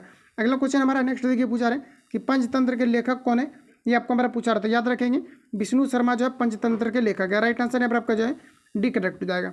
अगला क्वेश्चन देखिए नेक्स्ट हमारा पूछा रहा है कि दादा साहेब फाल्के अवार्ड किस क्षेत्र में दिया जाता है, ये आपको हमारा पूछा रहा था, याद रखेंगे फिल्म के क्षेत्र में जो है दादा साहेब फाल्के अवार्ड नामक जो है पुरस्कार प्रदान किए जाते हैं। अगला क्वेश्चन देखिए नेक्स्ट हमारा पूछा रहे पटना में स्थित गोलघर था, तो गोलघर जो है ये किस प्रकार के यानी किस चीज़ों के लिए बनाया गया था, ये आपको हमारा पूछा रहा है। समझ में नहीं आता है तो आप सभी को ऑप्शन पढ़ना है। और ये जो मुख्य रूप से बनाया गया था ये एक प्रकार का जो अन्न भंडार था। राइट आंसर जो है ये यहाँ पर आपका करेक्ट हो जाएगा। अगला देखिए पूछा रहा है कि रियो ओलंपिक 2016 में भारत के लिए ध्वजवाहक कौन था, ये आपको हमारा पूछा रहा है। तो यहाँ बताइए आप लोग राइट आंसर क्या हो जाएगा। तो कुछ जो भी आपका फेमस आपका कुछ ज़्यादा ही आपका है वही क्वेश्चन आप देख पाएंगे यहाँ पर आपको सिलेक्ट किया गया, जो कि काफ़ी आप बोल सकते हैं ऑल टाइप का, लेकिन ये आपके जो है प्रीवियस पेपर के अलावा जो है ये आपके पूछ दिए जाते हैं। ठीक है, तो आप सभी लोगों को याद रखना है। तो यहाँ पर आपको देखिए 2000 और पूछा रहा है कि रियो ओलंपिक 2016 में भारत के लिए ध्वजवाहक कौन था, ये आपको हमारा पूछा रहा है। तो बताइए आप लोग राइट आंसर क्या हो जाएगा। तो यहाँ पर अगर हम लोग देखिए इनकेस इस प्रकार के क्वेश्चन आपका जो है 2-3 ईयर आपको पहले का आपको पूछा था, जो काफ़ी ज़्यादा आपका चर्चित रहता है वही पूछा आता है। बाकी आपको करेंट कर प्रीवियस नहीं ओल्ड वाला आपका जो है आपका नहीं पूछा जाता है। तो यहाँ पर आप लोगों को बताना है कि यहाँ पर आपका राइट आंसर क्या हो जाएगा। तो यहाँ पर आपका जो करेक्ट आंसर हो जाएगा ये आपका यहाँ पर हो जाएगा अभिनव बिंद्रा को। ठीक है, तो ऑप्शन यहाँ पर आपका करेक्ट हो जाएगा। अगला क्वेश्चन देखिए नेक्स्ट हमारा पूछा रहा है कि निम्नलिखित में से कौन सा स्टॉक एक्सचेंज का सूचांक नहीं है, ये आपको हमारा पूछा रहा है। बताइए आप लोग राइट आंसर यहाँ पर आपका क्या होगा। तो ये आपका यहाँ पर हो जाएगा मैक ओएस आपका हो जाएगा, ऑप्शन डी करेक्ट हो जाएगा। अगला देखिए नेक्स्ट क्वेश्चन पूछा रहा है निम्नलिखित गैसों में से किसकी कमरे के तापमान पर पानी में सर्वाधिक घुलनशीलता होती है, ये आपको हमारा पूछा रहा है। तो ये आपका यहाँ पर अमोनिया का हो जाएगा NH3 का। राइट आंसर यहाँ पर आपका जो है सी करेक्ट हो जाएगा। अगला क्वेश्चन ये आपके सामने नेक्स्ट हमारा देखिए पूछा रहे 57 नंबर पे कि निम्नलिखित में से कौन सी एक ऊष्माग्राही अभिक्रिया है। ये नहीं कहने का मतलब एक ऊष्माशोषी है जिसमें कि ऊष्मा को जो है शोषित करता हुआ, ये आपको हमारा पूछा रहा है। तो सभी ऑप्शन आपके सामने दिए गए, बताइए आप लोग राइट आंसर क्या हो जाएगा। तो पसीना निकलना जो है एक प्रकार के ऊष्माशोषी के अंतर्गत आपका है। राइट आंसर यहाँ पर आपका सी करेक्ट हो जाएगा। अगला देखिए आपको नेक्स्ट क्वेश्चन पूछा रहे कि धातुएं विद्युत का चालन क्यों करती है, ये आपको हमारा पूछा रहा था। धातुएं विद्युत का चालन करती है इसमें आपका मुक्त इलेक्ट्रॉन्स के कारण से, क्योंकि इलेक्ट्रॉन उत्सर्जित होने के कारण से इसमें जो है विद्युत धारा गमन करती है। तो ऑप्शन यहाँ पर आपका जो है सी करेक्ट हो जाएगा। अगला क्वेश्चन देखिए नेक्स्ट हमारा पूछा रहे कि दूध को दही में बदलने में उपयोग किए जाने वाले उत्प्रेरक का नाम क्या है, ये आपको हमारा बताना है। तो ये आपका यहाँ पर हो जाएगा लैक्टोज। राइट आंसर यहाँ पर आपका सी करेक्ट हो जाएगा। और पूछा जाता है कि दूध को सुरक्षित रखने के लिए किस प्रकार के उसमें जो है इसमें पाउडर मिलाए जाते हैं, इसमें ब्लीचिंग पाउडर मिलाया जाता है। तो याद रखेंगे आप सभी लोग, ऑप्शन यहाँ पर आपका सी जो है करेक्ट हो जाएगा। अगला क्वेश्चन देखिए नेक्स्ट हमारा पूछा रहे ऑक्सीकरण की अभिक्रिया में क्या होता है, ये आपको हमारा पूछा रहे थे। ऑक्सीकरण की अभिक्रिया में हाइड्रोजन हट जाते हैं और ऑक्सीजन जुट जाते हैं। तो ऑप्शन देख लीजिए यहाँ पर आपको क्या कुछ दिया गया, इसी के अकॉर्डिंग चलेंगे। तो यहाँ पर आपका राइट आंसर हो जाएगा इलेक्ट्रॉन खोते हैं और यहाँ पर आपका क्या होता है कि ऑक्सीजन जुटते हैं। तो ऑप्शन यहाँ पर आपका जो है बी यहाँ पर आपका राइट हो जाएगा।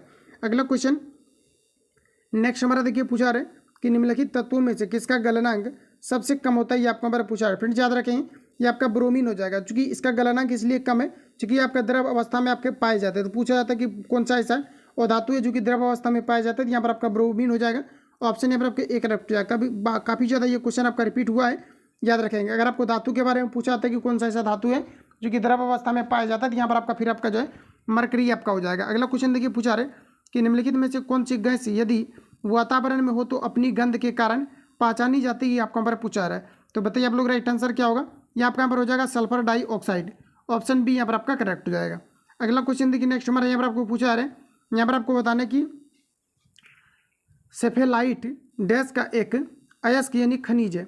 तो सेफेलाइट के बारे में पूछा रहा है, सेफेलेराइट के बारे में बताना कि ये किसका जो है एक आपका खनिज अयस्क है, ये आपको हमारा पूछा रहा है। तो ये जो आपका है ये आपका जिंक का है। राइट आंसर यहाँ पर आपका जो है डी करेक्ट हो जाएगा। अगला क्वेश्चन देखिए, नेक्स्ट हमारा पूछा रहा है, नाइट्रोजन की खोज किनके द्वारा किया गया था। इंपॉर्टेंट क्वेश्चन है, ये रदरफोर्ड के द्वारा किया गया था। ऑप्शन यहाँ पर आपका जो है डी करेक्ट हो जाएगा। अगला क्वेश्चन देखिए, नेक्स्ट पूछा रहा है कि कौन सा पदार्थ मिलाने से कांच को हरा रंग प्रदान करता है, ये आपको यहाँ पर बताना है। तो यहाँ पर आपका जो राइट आंसर हो जाएगा ये आपका यहाँ पर फेरस ऑक्साइड हो जाएगा। ऑप्शन बी करेक्ट हो जाएगा। और यहाँ से आपको क्वेश्चन आपका पूछा जाता है कि कांच पर लिखने के लिए किस प्रकार के एसिड का प्रयोग किया जाता है, तो इस पर आपका HF का प्रयोग किया जाता है, हाइड्रोजन फ्लोराइड का। याद रखेंगे, इंपॉर्टेंट क्वेश्चन है, ये आपका प्रीवियस पेपर में पूछा गया था। अगला क्वेश्चन देखिए, नेक्स्ट पूछा रहा है और साथ ही आपका ग्रुप डी में भी आपका पूछा गया था। अगला क्वेश्चन देखिए, पूछा रहा है कि किसी रासायनिक क्रिया में एक उत्प्रेरक का कार्य क्या होता है, ये आपको हमारा पूछा रहा है। तो सभी ऑप्शन को देखिए आप लोग और बताइए हमारा आपका राइट आंसर क्या होगा। तो उत्प्रेरक क्या करता है कि जो अभिक्रिया का दर होता है इसे बढ़ा देता है। तो कहा जा रहा है कि कारकों की गतिज ऊर्जा को परिवर्तित कर देता है, यही आपका यहाँ पर राइट आंसर हो जाएगा। मतलब एक तरह से जो है इसके गतिज ऊर्जा को परिवर्तित कर देता है, मतलब इसका जो है एक्टिविटी को जो है ये आपका बदल देता है। अगला क्वेश्चन हमारा नेक्स्ट टाइम आपको देखिए पूछा रहे कि सोडा वाटर डैश द्वारा आविष्कार किया गया था। सभी ऑप्शन आपके सामने दिए गए हैं, बताइए आप लोग राइट आंसर क्या होगा। तो फ्रेंड्स याद रखेंगे कि सोडा वाटर को जो भी आविष्कार किया गया था ये जोसेफ प्रिस्टली के द्वारा किया गया था। जोसेफ प्रिस्टली राइट आंसर यहाँ पर आपका जो है बी करेक्ट हो जाएगा। अगला क्वेश्चन हमारा नेक्स्ट यहाँ पर आपको देखिए पूछा रहे, कहा जा रहा है यहाँ पर आपको कि ईंधन गैस का स्वाद थोड़ा डैश होता है। तो बताइए आप लोग राइट आंसर क्या होगा। तो ईंधन गैस का जो स्वाद होता है ये आपका थोड़ा मीठा होता है। राइट आंसर यहाँ पर आपका एक करेक्ट हो जाएगा। अगला क्वेश्चन देखिए, नेक्स्ट पूछा रहे कि निम्नलिखित में से कौन सी प्रक्रिया वर्षा होने के लिए जिम्मेदार है, ये आपको हमारा बताना है। तो बताइए आप लोग राइट आंसर क्या होगा। तो यहाँ पर जो आपका करेक्ट आंसर हो जाएगा या यहाँ पर आपका हो जाएगा वाष्पीकरण और संघनन होना।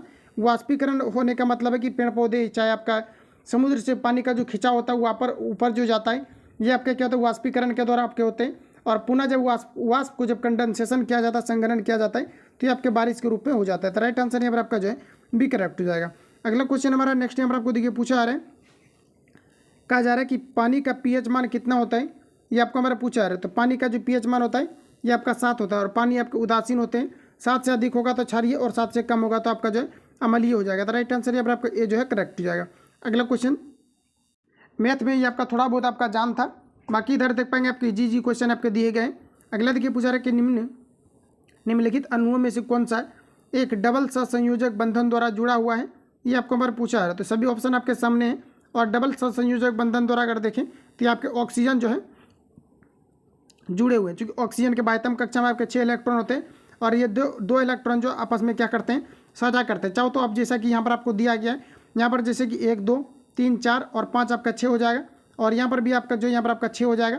तो ये आपका 2 इलेक्ट्रॉन लेकर के आपका अष्टक पूरा करेगा और ये भी आपका 2 इलेक्ट्रॉन लेकर के अष्टक आपका पूरा करेगा। तो यहाँ पर जो आपका राइट आंसर हो जाएगा ऑप्शन बी यहाँ पर आपका करेक्ट हो जाएगा। अगला क्वेश्चन हमारा नेक्स्ट देखिए पूछा रहे कि ठोस कार्बन डाइऑक्साइड को डैश कहा जाता है।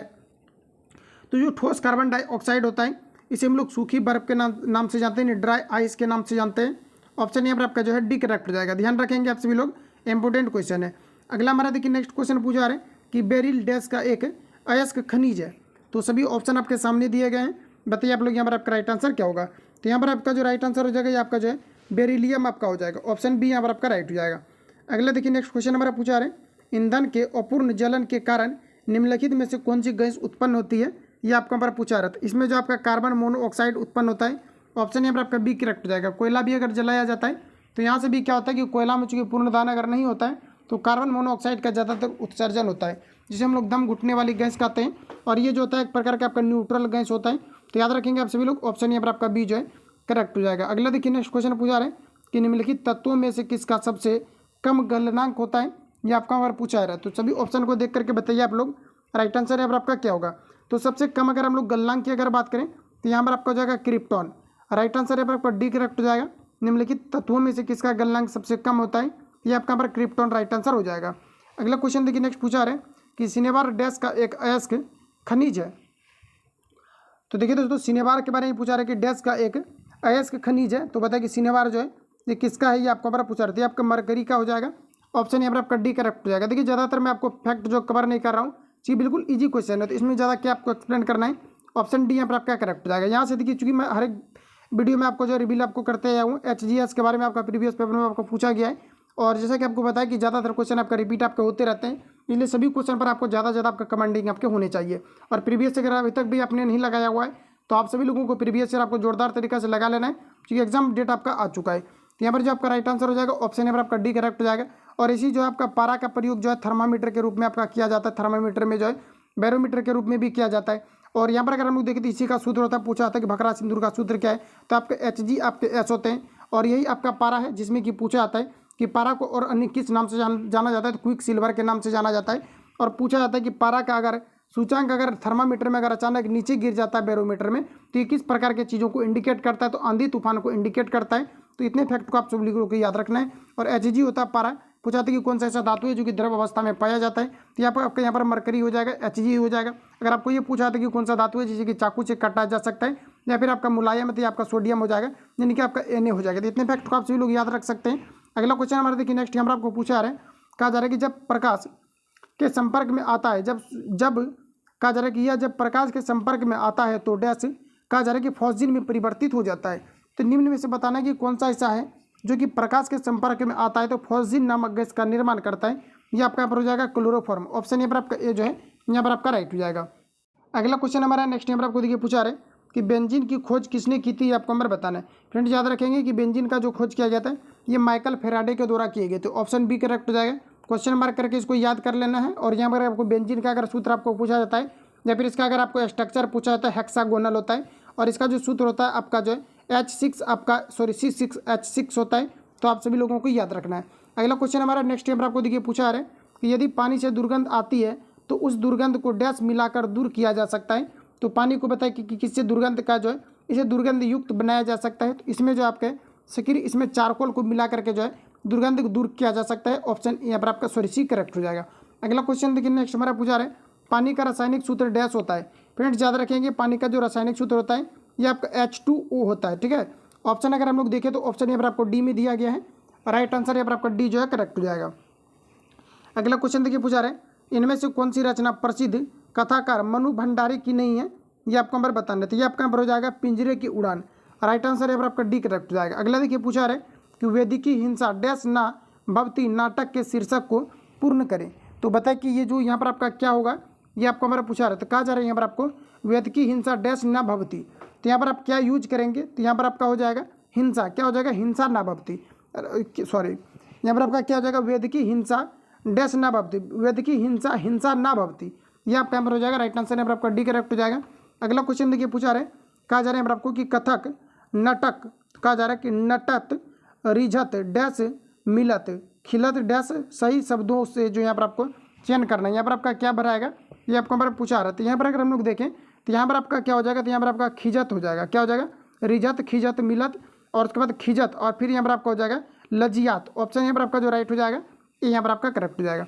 अगला क्वेश्चन देखिए नेक्स्ट हमारा पूछा रहे 84 नंबर में कि निम्नलिखित विकल्पों में से दाता शब्द का स्त्रीलिंग रूप क्या होगा, ये आपको हमारा पूछा रहे इंपॉर्टेंट है। और स्त्रीलिंग पुल्लिंग से रिलेटेड आपको जो अच्छे तरीके से थोड़ा आपको देख लेना है, और यहाँ पर आपको बताना है राइट आंसर आपका क्या हो जाएगा। तो यहाँ पर आपका करेक्ट आंसर हो जाए ये आपका यहाँ पर दात्री हो जाएगा। ऑप्शन यहाँ पर आपका जो है डी करेक्ट हो जाएगा। अगला क्वेश्चन देखिए नेक्स्ट हमारा पूछा रहे कि लिंग संबंधी अनुपयुक्त निम्नलिखित में से कौन सा ये आपको हमारा पूछा रहा है। तो बताइए कौन सा यहाँ पर आपका गलत दिया गया है, ये आपको हमारा बताना है। तो यहाँ पर अगर हम लोग ऑप्शन अगर हम लोग देखें तो ऑप्शन ए में दिया गया भगवान का भगवती, तो ये आपका यहाँ पर करेक्ट दिया गया। कर्ता का यहाँ पर आप लोग देख पाएंगे यहाँ पर आपको दिया गया करती, तो ये आपका यहाँ पर गलत दिया गया है। कर्ता का अगर हम लोग देखें तो जो अनुपयुक्त यानी कर्ता का जो होता है यहाँ पर आपको करती दिया गया है, ये आपका यहाँ पर आपका गलत हो जाएगा, ठीक है। ये आपका यहाँ पर गलत हो जाएगा क्योंकि कर्ता का जो स्त्रीलिंग होता है शायद से इसका स्त्रीलिंग आपका नहीं होता। कर्ता के लिए आप कोई भी मेल या फीमेल रहे तो वहाँ पर आप देख पाएंगे कोई भी स्ट्रक्चर अगर लिखा जाता है तो वहाँ पर आपका कर्ता ही लिखा जाता है। तो यहाँ पर इस प्रकार से अगर हम लोग देखें तो ये आपका यहाँ पर गलत हो जाएगा। और बाकी जितने भी आपको दिए गए ये सभी यहाँ पर आपको करेक्ट दिए गए। अगला क्वेश्चन देखिए, नेक्स्ट पूछा रहे यहाँ पर आपको कहा जा रहा है कि भ्रांतिमान अलंकार का उपयुक्त उदाहरण कौन सा है, ये आपको हमारा पूछा रहा है। तो भ्रांतिमान अलंकार का उपयुक्त उदाहरण के बारे में बताना है। तो यहाँ पर आपका जो राइट आंसर हो जाएगा ये आपका हमारा करेक्ट हो जाएगा ऑप्शन डी, ओस बिंदु चूग नहीं। यहाँ पर आपको हो जाएगा हिंसिनी मोती उसको ज्ञान, राइट आंसर है आपका डी करेक्ट हो जाएगा, ध्यान रखेंगे। अगला क्वेश्चन हमारा देखिए, नेक्स्ट पूछा रहे कि मन डैश तो कठौती में डैश, सही विकल्प चुनकर मुहावरे का यहाँ पर आपको चयन करना है। और यहाँ पर जो आपका राइट आंसर हो जाएगा ये आपका यहाँ पर हो जाएगा चंगा, यहाँ पर आप लोग रखेंगे और यहाँ पर आप लोग गंगा रखेंगे। तो ऑप्शन बी यहाँ पर आपका करेक्ट हो जाएगा। अगला क्वेश्चन हमारा नेक्स्ट यहाँ पर आपको देखिए पूछा जा रहा है, कहा जा रहा है कि निम्नलिखित में से यहाँ पर आपको दिया गया उत्प्रेक्षा अलंकार का उदाहरण छाटिए। तो सभी ऑप्शन आपके सामने दिए गए हैं, बताइए आप लोग यहाँ पर आपका राइट आंसर क्या हो जाएगा। तो फ्रेंड्स यहाँ पर जो आपका राइट आंसर हो जाएगा ये आपका हो जाएगा मानो घर घर ना हो कोई चिड़िया घर हो। और ऑप्शन यहाँ पर आपका जो है बी आपका करेक्ट हो जाएगा, उत्प्रेक्षा का अलंकार, राइट आंसर यहाँ पर आपका बी हो जाएगा। अगला देखिए, नेक्स्ट क्वेश्चन पूछा रहे आधा तीतर आधा बटेर होना, इस मुहावरे का अर्थ यहाँ पर आपको बताना क्या होगा। तो ये आपका यहाँ पर हो जाएगा बेमेल तथा बेढंगा होना, ऑप्शन यहाँ पर आपका बी राइट हो जाएगा। अगला देखिए, नेक्स्ट क्वेश्चन पूछा रहे कि पैसे ही आदमी की इज्जत है के लिए निम्नलिखित में से उचित लोकगीति का यहाँ पर आपको चयन करना है। तो यहाँ पर आपका जो राइट आंसर हो जाएगा ऑप्शन यहाँ पर आपका डी करेक्ट हो जाएगा, जर है तो नर नहीं तो खंडर, ऑप्शन यहाँ पर आपका जो है सी करेक्ट हो जाएगा। अगला क्वेश्चन हमारा देखिए, नेक्स्ट पूछा रहे इंग्लिश से रिलेटेड, यहाँ से आपके 10 क्वेश्चन आपके होंगे। और कहा जा रहा है कि which of the following part of the sentence, तो कहा जा रहा है कि सेंटेंस हैज एन एरर। तो एरर की अगर हम लोग बात करें तो यहाँ पर आपको दिया गया Geeta had been dancing at the party little more that usual. तो यहाँ पर आपको एरर बताना है कि कहाँ पर आपको एरर दिया गया है। तो यहाँ पर जो आपका एरर दिया गया है, अगर हम लोग यहाँ पर पढ़े तो Geeta had been dancing at the part, कहा जा रहा है कि little more than is usual. तो यहाँ पर अगर हम लोग देखें तो dancing at the party of little, तो ये आपका पर राइट आंसर हो जाएगा, जिसमें कि आपको जो है एरर यहाँ पर आपको दिया गया है। इसमें अगर हम लोग यहाँ पर देखें तो आप अगर इसको रिप्लेस करना चाहते हैं तो यहाँ पर आप क्या हो जाएगा। तो यहाँ पर अगर हम लोग देखें तो ये यहाँ पर आपका क्या होना चाहिए, लिटल क्या होना चाहिए, यहाँ पर आपका क्या होना चाहिए, ये आपका जो है लिटल जो यहाँ पर आपको दिया गया, मतलब अब एक तरह से बोल सकते हैं कि यहाँ पर आपका ए जो यहाँ पर आपको दिया गया लिटल, इसके पहला ए का आपका प्रयोग होगा, ठीक है। ऑप्शन अगर देखें तो तब यहाँ पर आपका बी जो आपका सही हो जाएगा, लेकिन यहाँ पर आपका ए नहीं दिया गया, ऑप्शन यहाँ पर आपका बी गलत हो जाएगा। अगला क्वेश्चन देखिए, नेक्स्ट हमारा पूछा रहा है, कहा जा रहा है कि fill up the blanks with the correct options. तो कहा जा रहा है कि one of the trip we needed a guide to dash foreign language for us. तो यहाँ पर आपको बताना है कि किस प्रकार के वर्ड को आप जो है यहाँ पर आप लोग जो है सब्स्टिट्यूट करेंगे। तो यहाँ पर आपका हो जाएगा इंटरप्रेट आपका हो जाएगा, राइट आंसर यहाँ पर आपका डी करेक्ट हो जाएगा। याद रखेंगे आप सभी लोग, यहाँ पर आपका क्या हो जाएगा, तो इंटर आपका प्रीट हो जाएगा, तो ऑप्शन यहाँ पर आपका डी राइट हो जाएगा। अगला देखिए पूछा रहे what is the most similar meaning of the, यहाँ पर आपको दिया गया कि फेमिस्ट। तो इसके लिए यहाँ पर आपको बताना है कि इसका जो सिमिलर मीनिंग होगा ये आपका यहाँ पर क्या होगा। तो ये आपका यहाँ पर हो जाएगा एस्टार्ड, क्या हो जाएगा, स्टार्व्ड हो जाएगा, ऑप्शन डी करेक्ट हो जाएगा, ठीक है। तो याद रखेंगे आप सभी लोग, चूंकि एंटो से आपका और साथ ही आपका साइनो से क्वेश्चन आपका जो है आपका पूछा जाता है। देखिए इसका मतलब होता है यहाँ पर आपको जो दिया गया फेमिस्ट जो दिया गया, इसका मतलब आपका होता है भूखा, और यहाँ पर आपका स्टार्व्ड का मतलब भी आपका होता है भूखा, ठीक है। अगला क्वेश्चन देखिए, नेक्स्ट हमारा पूछा रहे कि what is the most appropriate meaning of the mode. तो यहाँ पर आपको बताना अपोजिट मीनिंग कौन सा दे रहा है, ये आपको पर आप पूछा रहे, तो बताइए आप लोग राइट आंसर क्या होगा। तो यहाँ पर आपको कहा जा रहा है कि मेयर। तो इसके लिए अगर हम लोग देखें तो सबसे पहले आपको ये पता होना चाहिए कि मेयर का मतलब जो है आपका रियल में आपका होता क्या है। तो फ्रेंड्स याद रखें कि जो आपका मेयर दिया गया इसका मतलब पोखरा या आपके झील होता है, और इसका आपको यहाँ पर अपोजिट छटना है। तो इसके लिए जो आपका राइट आंसर हो जाएगा ये आपका यहाँ पर ऑप्शन बी यहाँ पर आपका करेक्ट हो जाएगा। अगला क्वेश्चन देखिए, नेक्स्ट हमारा पूछा रहा है कि choose the correct indirect speech of the following sentence. तो कहा जा रहा है कि the professor said to the student work hard if you want to pass the test. तो यहाँ पर आपको बताना है कि इसके लिए आप जो है किस प्रकार के सेंटेंस का आप लोग जो है यूज करेंगे इनडायरेक्ट रूप में। तो यहाँ पर अगर देखा तो देखा जाए ये आपका यहाँ पर नहीं होगा, ये आपका गलत हो जाएगा। यहाँ पर जो आपका राइट आंसर आपका हो जाएगा ऑप्शन यहाँ पर आपका जो है सी करेक्ट हो जाएगा, ये वाला ऑप्शन यहाँ पर आपका राइट हो जाएगा। अगला क्वेश्चन हमारा नेक्स्ट यहाँ पर आपको देखिए पूछा रहे, अगला यहाँ पर आपको दिया गया है कि choose the correct passive from of the following sentence. तो कहा जा रहा है कि we will send you your, यहाँ पर आपको दिया गया है लेबोरेटरी ये report are soon as they are ready. तो यहाँ पर आपको बताना है इसका यहाँ पर आपको क्या पूछा रहे थे, पैसिव पूछा रहा है, जो कि काफ़ी आपका जो है थोड़ा कॉन्सेप्चुअल टाइप का आप बोल सकते हैं, जबकि इतना हाई लेवल तक जो है पैसिव कभी भी आपका पूछा प्रीवियस पेपर में आपका नहीं किया है, लेकिन आपको सेट में दिया गया तो आप सभी लोगों को करना है। यहाँ पर आपका हो जाएगा योर लेबोरेटरी, यहाँ पर आपका हो जाएगा reports will be sent you as soon as they are ready. तो राइट आंसर यहाँ पर आपका जो है बी करेक्ट हो जाएगा। अगला क्वेश्चन हमारा नेक्स्ट यहाँ पर आपको देखिए पूछा है, कहा जा रहा है कि which of the following similar meaning as the, यहाँ पर आपको दिया गया फ्रेज ए पिक्चर दिया गया यहाँ पर आपका कि पेंट्स ए 1000 वर्ड्स। तो यहाँ पर आपको पूछा रहा है कि इसके लिए जो आपका सिमिलर एक कौन सा आपका जो है कौन सा यहाँ पर आपको सेंटेंस में यहाँ पर आपको नीचे ऑप्शन में दिया गया है जो कि सेम मीनिंग को फॉलो करता है। तो ऑप्शन यहाँ पर आपको एक करेक्ट हो जाएगा। एन इमेज ऑफ सब्जेक्ट यहाँ पर आपका जो है कॉन्वेज इट्स मीनिंग, और यहाँ पर आपका हो जाएगा एनसेज एसेंस मोर, यहाँ पर आपका हो जाएगा एफेक्शनेटली देन यहाँ पर आपको हो जाएगा डिस्क्रिप्शन डज। तो राइट आंसर यहाँ पर आपका ए जो है राइट हो जाएगा। अगला क्वेश्चन हम लोग अगर देखें तो यहाँ पर आपको पूछा रहा है कि choose the correct substitution of the flowing phrases. तो यहाँ पर आप लोग देख लीजिए और बताइए यहाँ पर आप लोग जो है राइट आंसर आपका क्या हो जाएगा। तो कहा जा रहा है कि फीलिंग और शोइंग डीप एंड सोलिमन रिस्पेक्ट। तो यहाँ पर अगर हम लोग देखें तो यहाँ पर आपको फ्रेज बताना है और इसके लिए यहाँ पर आपको कौन सा वर्ड का यूज होगा ये आपको हमारा पूछा रहा है। तो यहाँ पर आपका जो राइट आंसर हो जाएगा ये आपका यहाँ पर हो जाएगा रिवरेंट। राइट आंसर यहाँ पर आपका बी करेक्ट हो जाएगा। अगला देखिए पूछा रहा है कि choose the correct spelled word. तो कौन सा यहाँ पर आपको राइट दिया गया ये आपको हमारा पूछा रहा है। तो ये आपका यहाँ पर राइट आंसर हो जाएगा, यहाँ पर आपका एस्टेबलिंग हो जाएगा, ऑप्शन यहाँ पर आपका करेक्ट हो जाएगा। अगला देखिए नेक्स्ट क्वेश्चन हमारा पूछा रहा है improve the bracketed part of the sentence. तो यहाँ पर आपको दिया गया है कि आई हैव बीन राइटिंग, यहाँ पर आपको दिया गया 20 पेजेस। तो यहाँ पर आपको बताना है कि इसको अगर रिप्लेस अगर हम लोग करें तो यहाँ पर आपको बताना है कि इसको आप किस प्रकार से करेंगे ये आपको हमारा पूछा रहा है। तो यहाँ पर आपका जो हो जाएगा ये आपका यहाँ पर हो जाएगा हैव रिटर्न। राइट आंसर यहाँ पर आपका जो है सी करेक्ट हो जाएगा। तो कंप्लीट 100 क्वेश्चन जितने भी आपका इस प्रैक्टिस सेट में आपका दिया गया था ये मैंने आपको कंप्लीटली जो आपको रिवील करा दिया है। तो बाकी मिलते हैं इस वीडियो में ऐसे ही सेट को लेकर के, और आज आपका जो है सांझ तक आपको शाम तक आपको जो है पीडीएफ भी आपको जो है प्रोवाइड आपको कर दिया जाएगा जो भी आप लोगों का डिमांड है। बाकी मिलते हैं नेक्स्ट वीडियो में। जो लोग चैनल पर नए चैनल को सब्सक्राइब करके बेल आइकन को प्रेस कर लेना, क्योंकि जब भी वीडियो अपलोड होगा तब नोटिफिकेशन पहुंचते रहेगा। तो मिलते हैं नेक्स्ट वीडियो में, तब तक के लिए जय हिंद, बेस्ट ऑफ लक।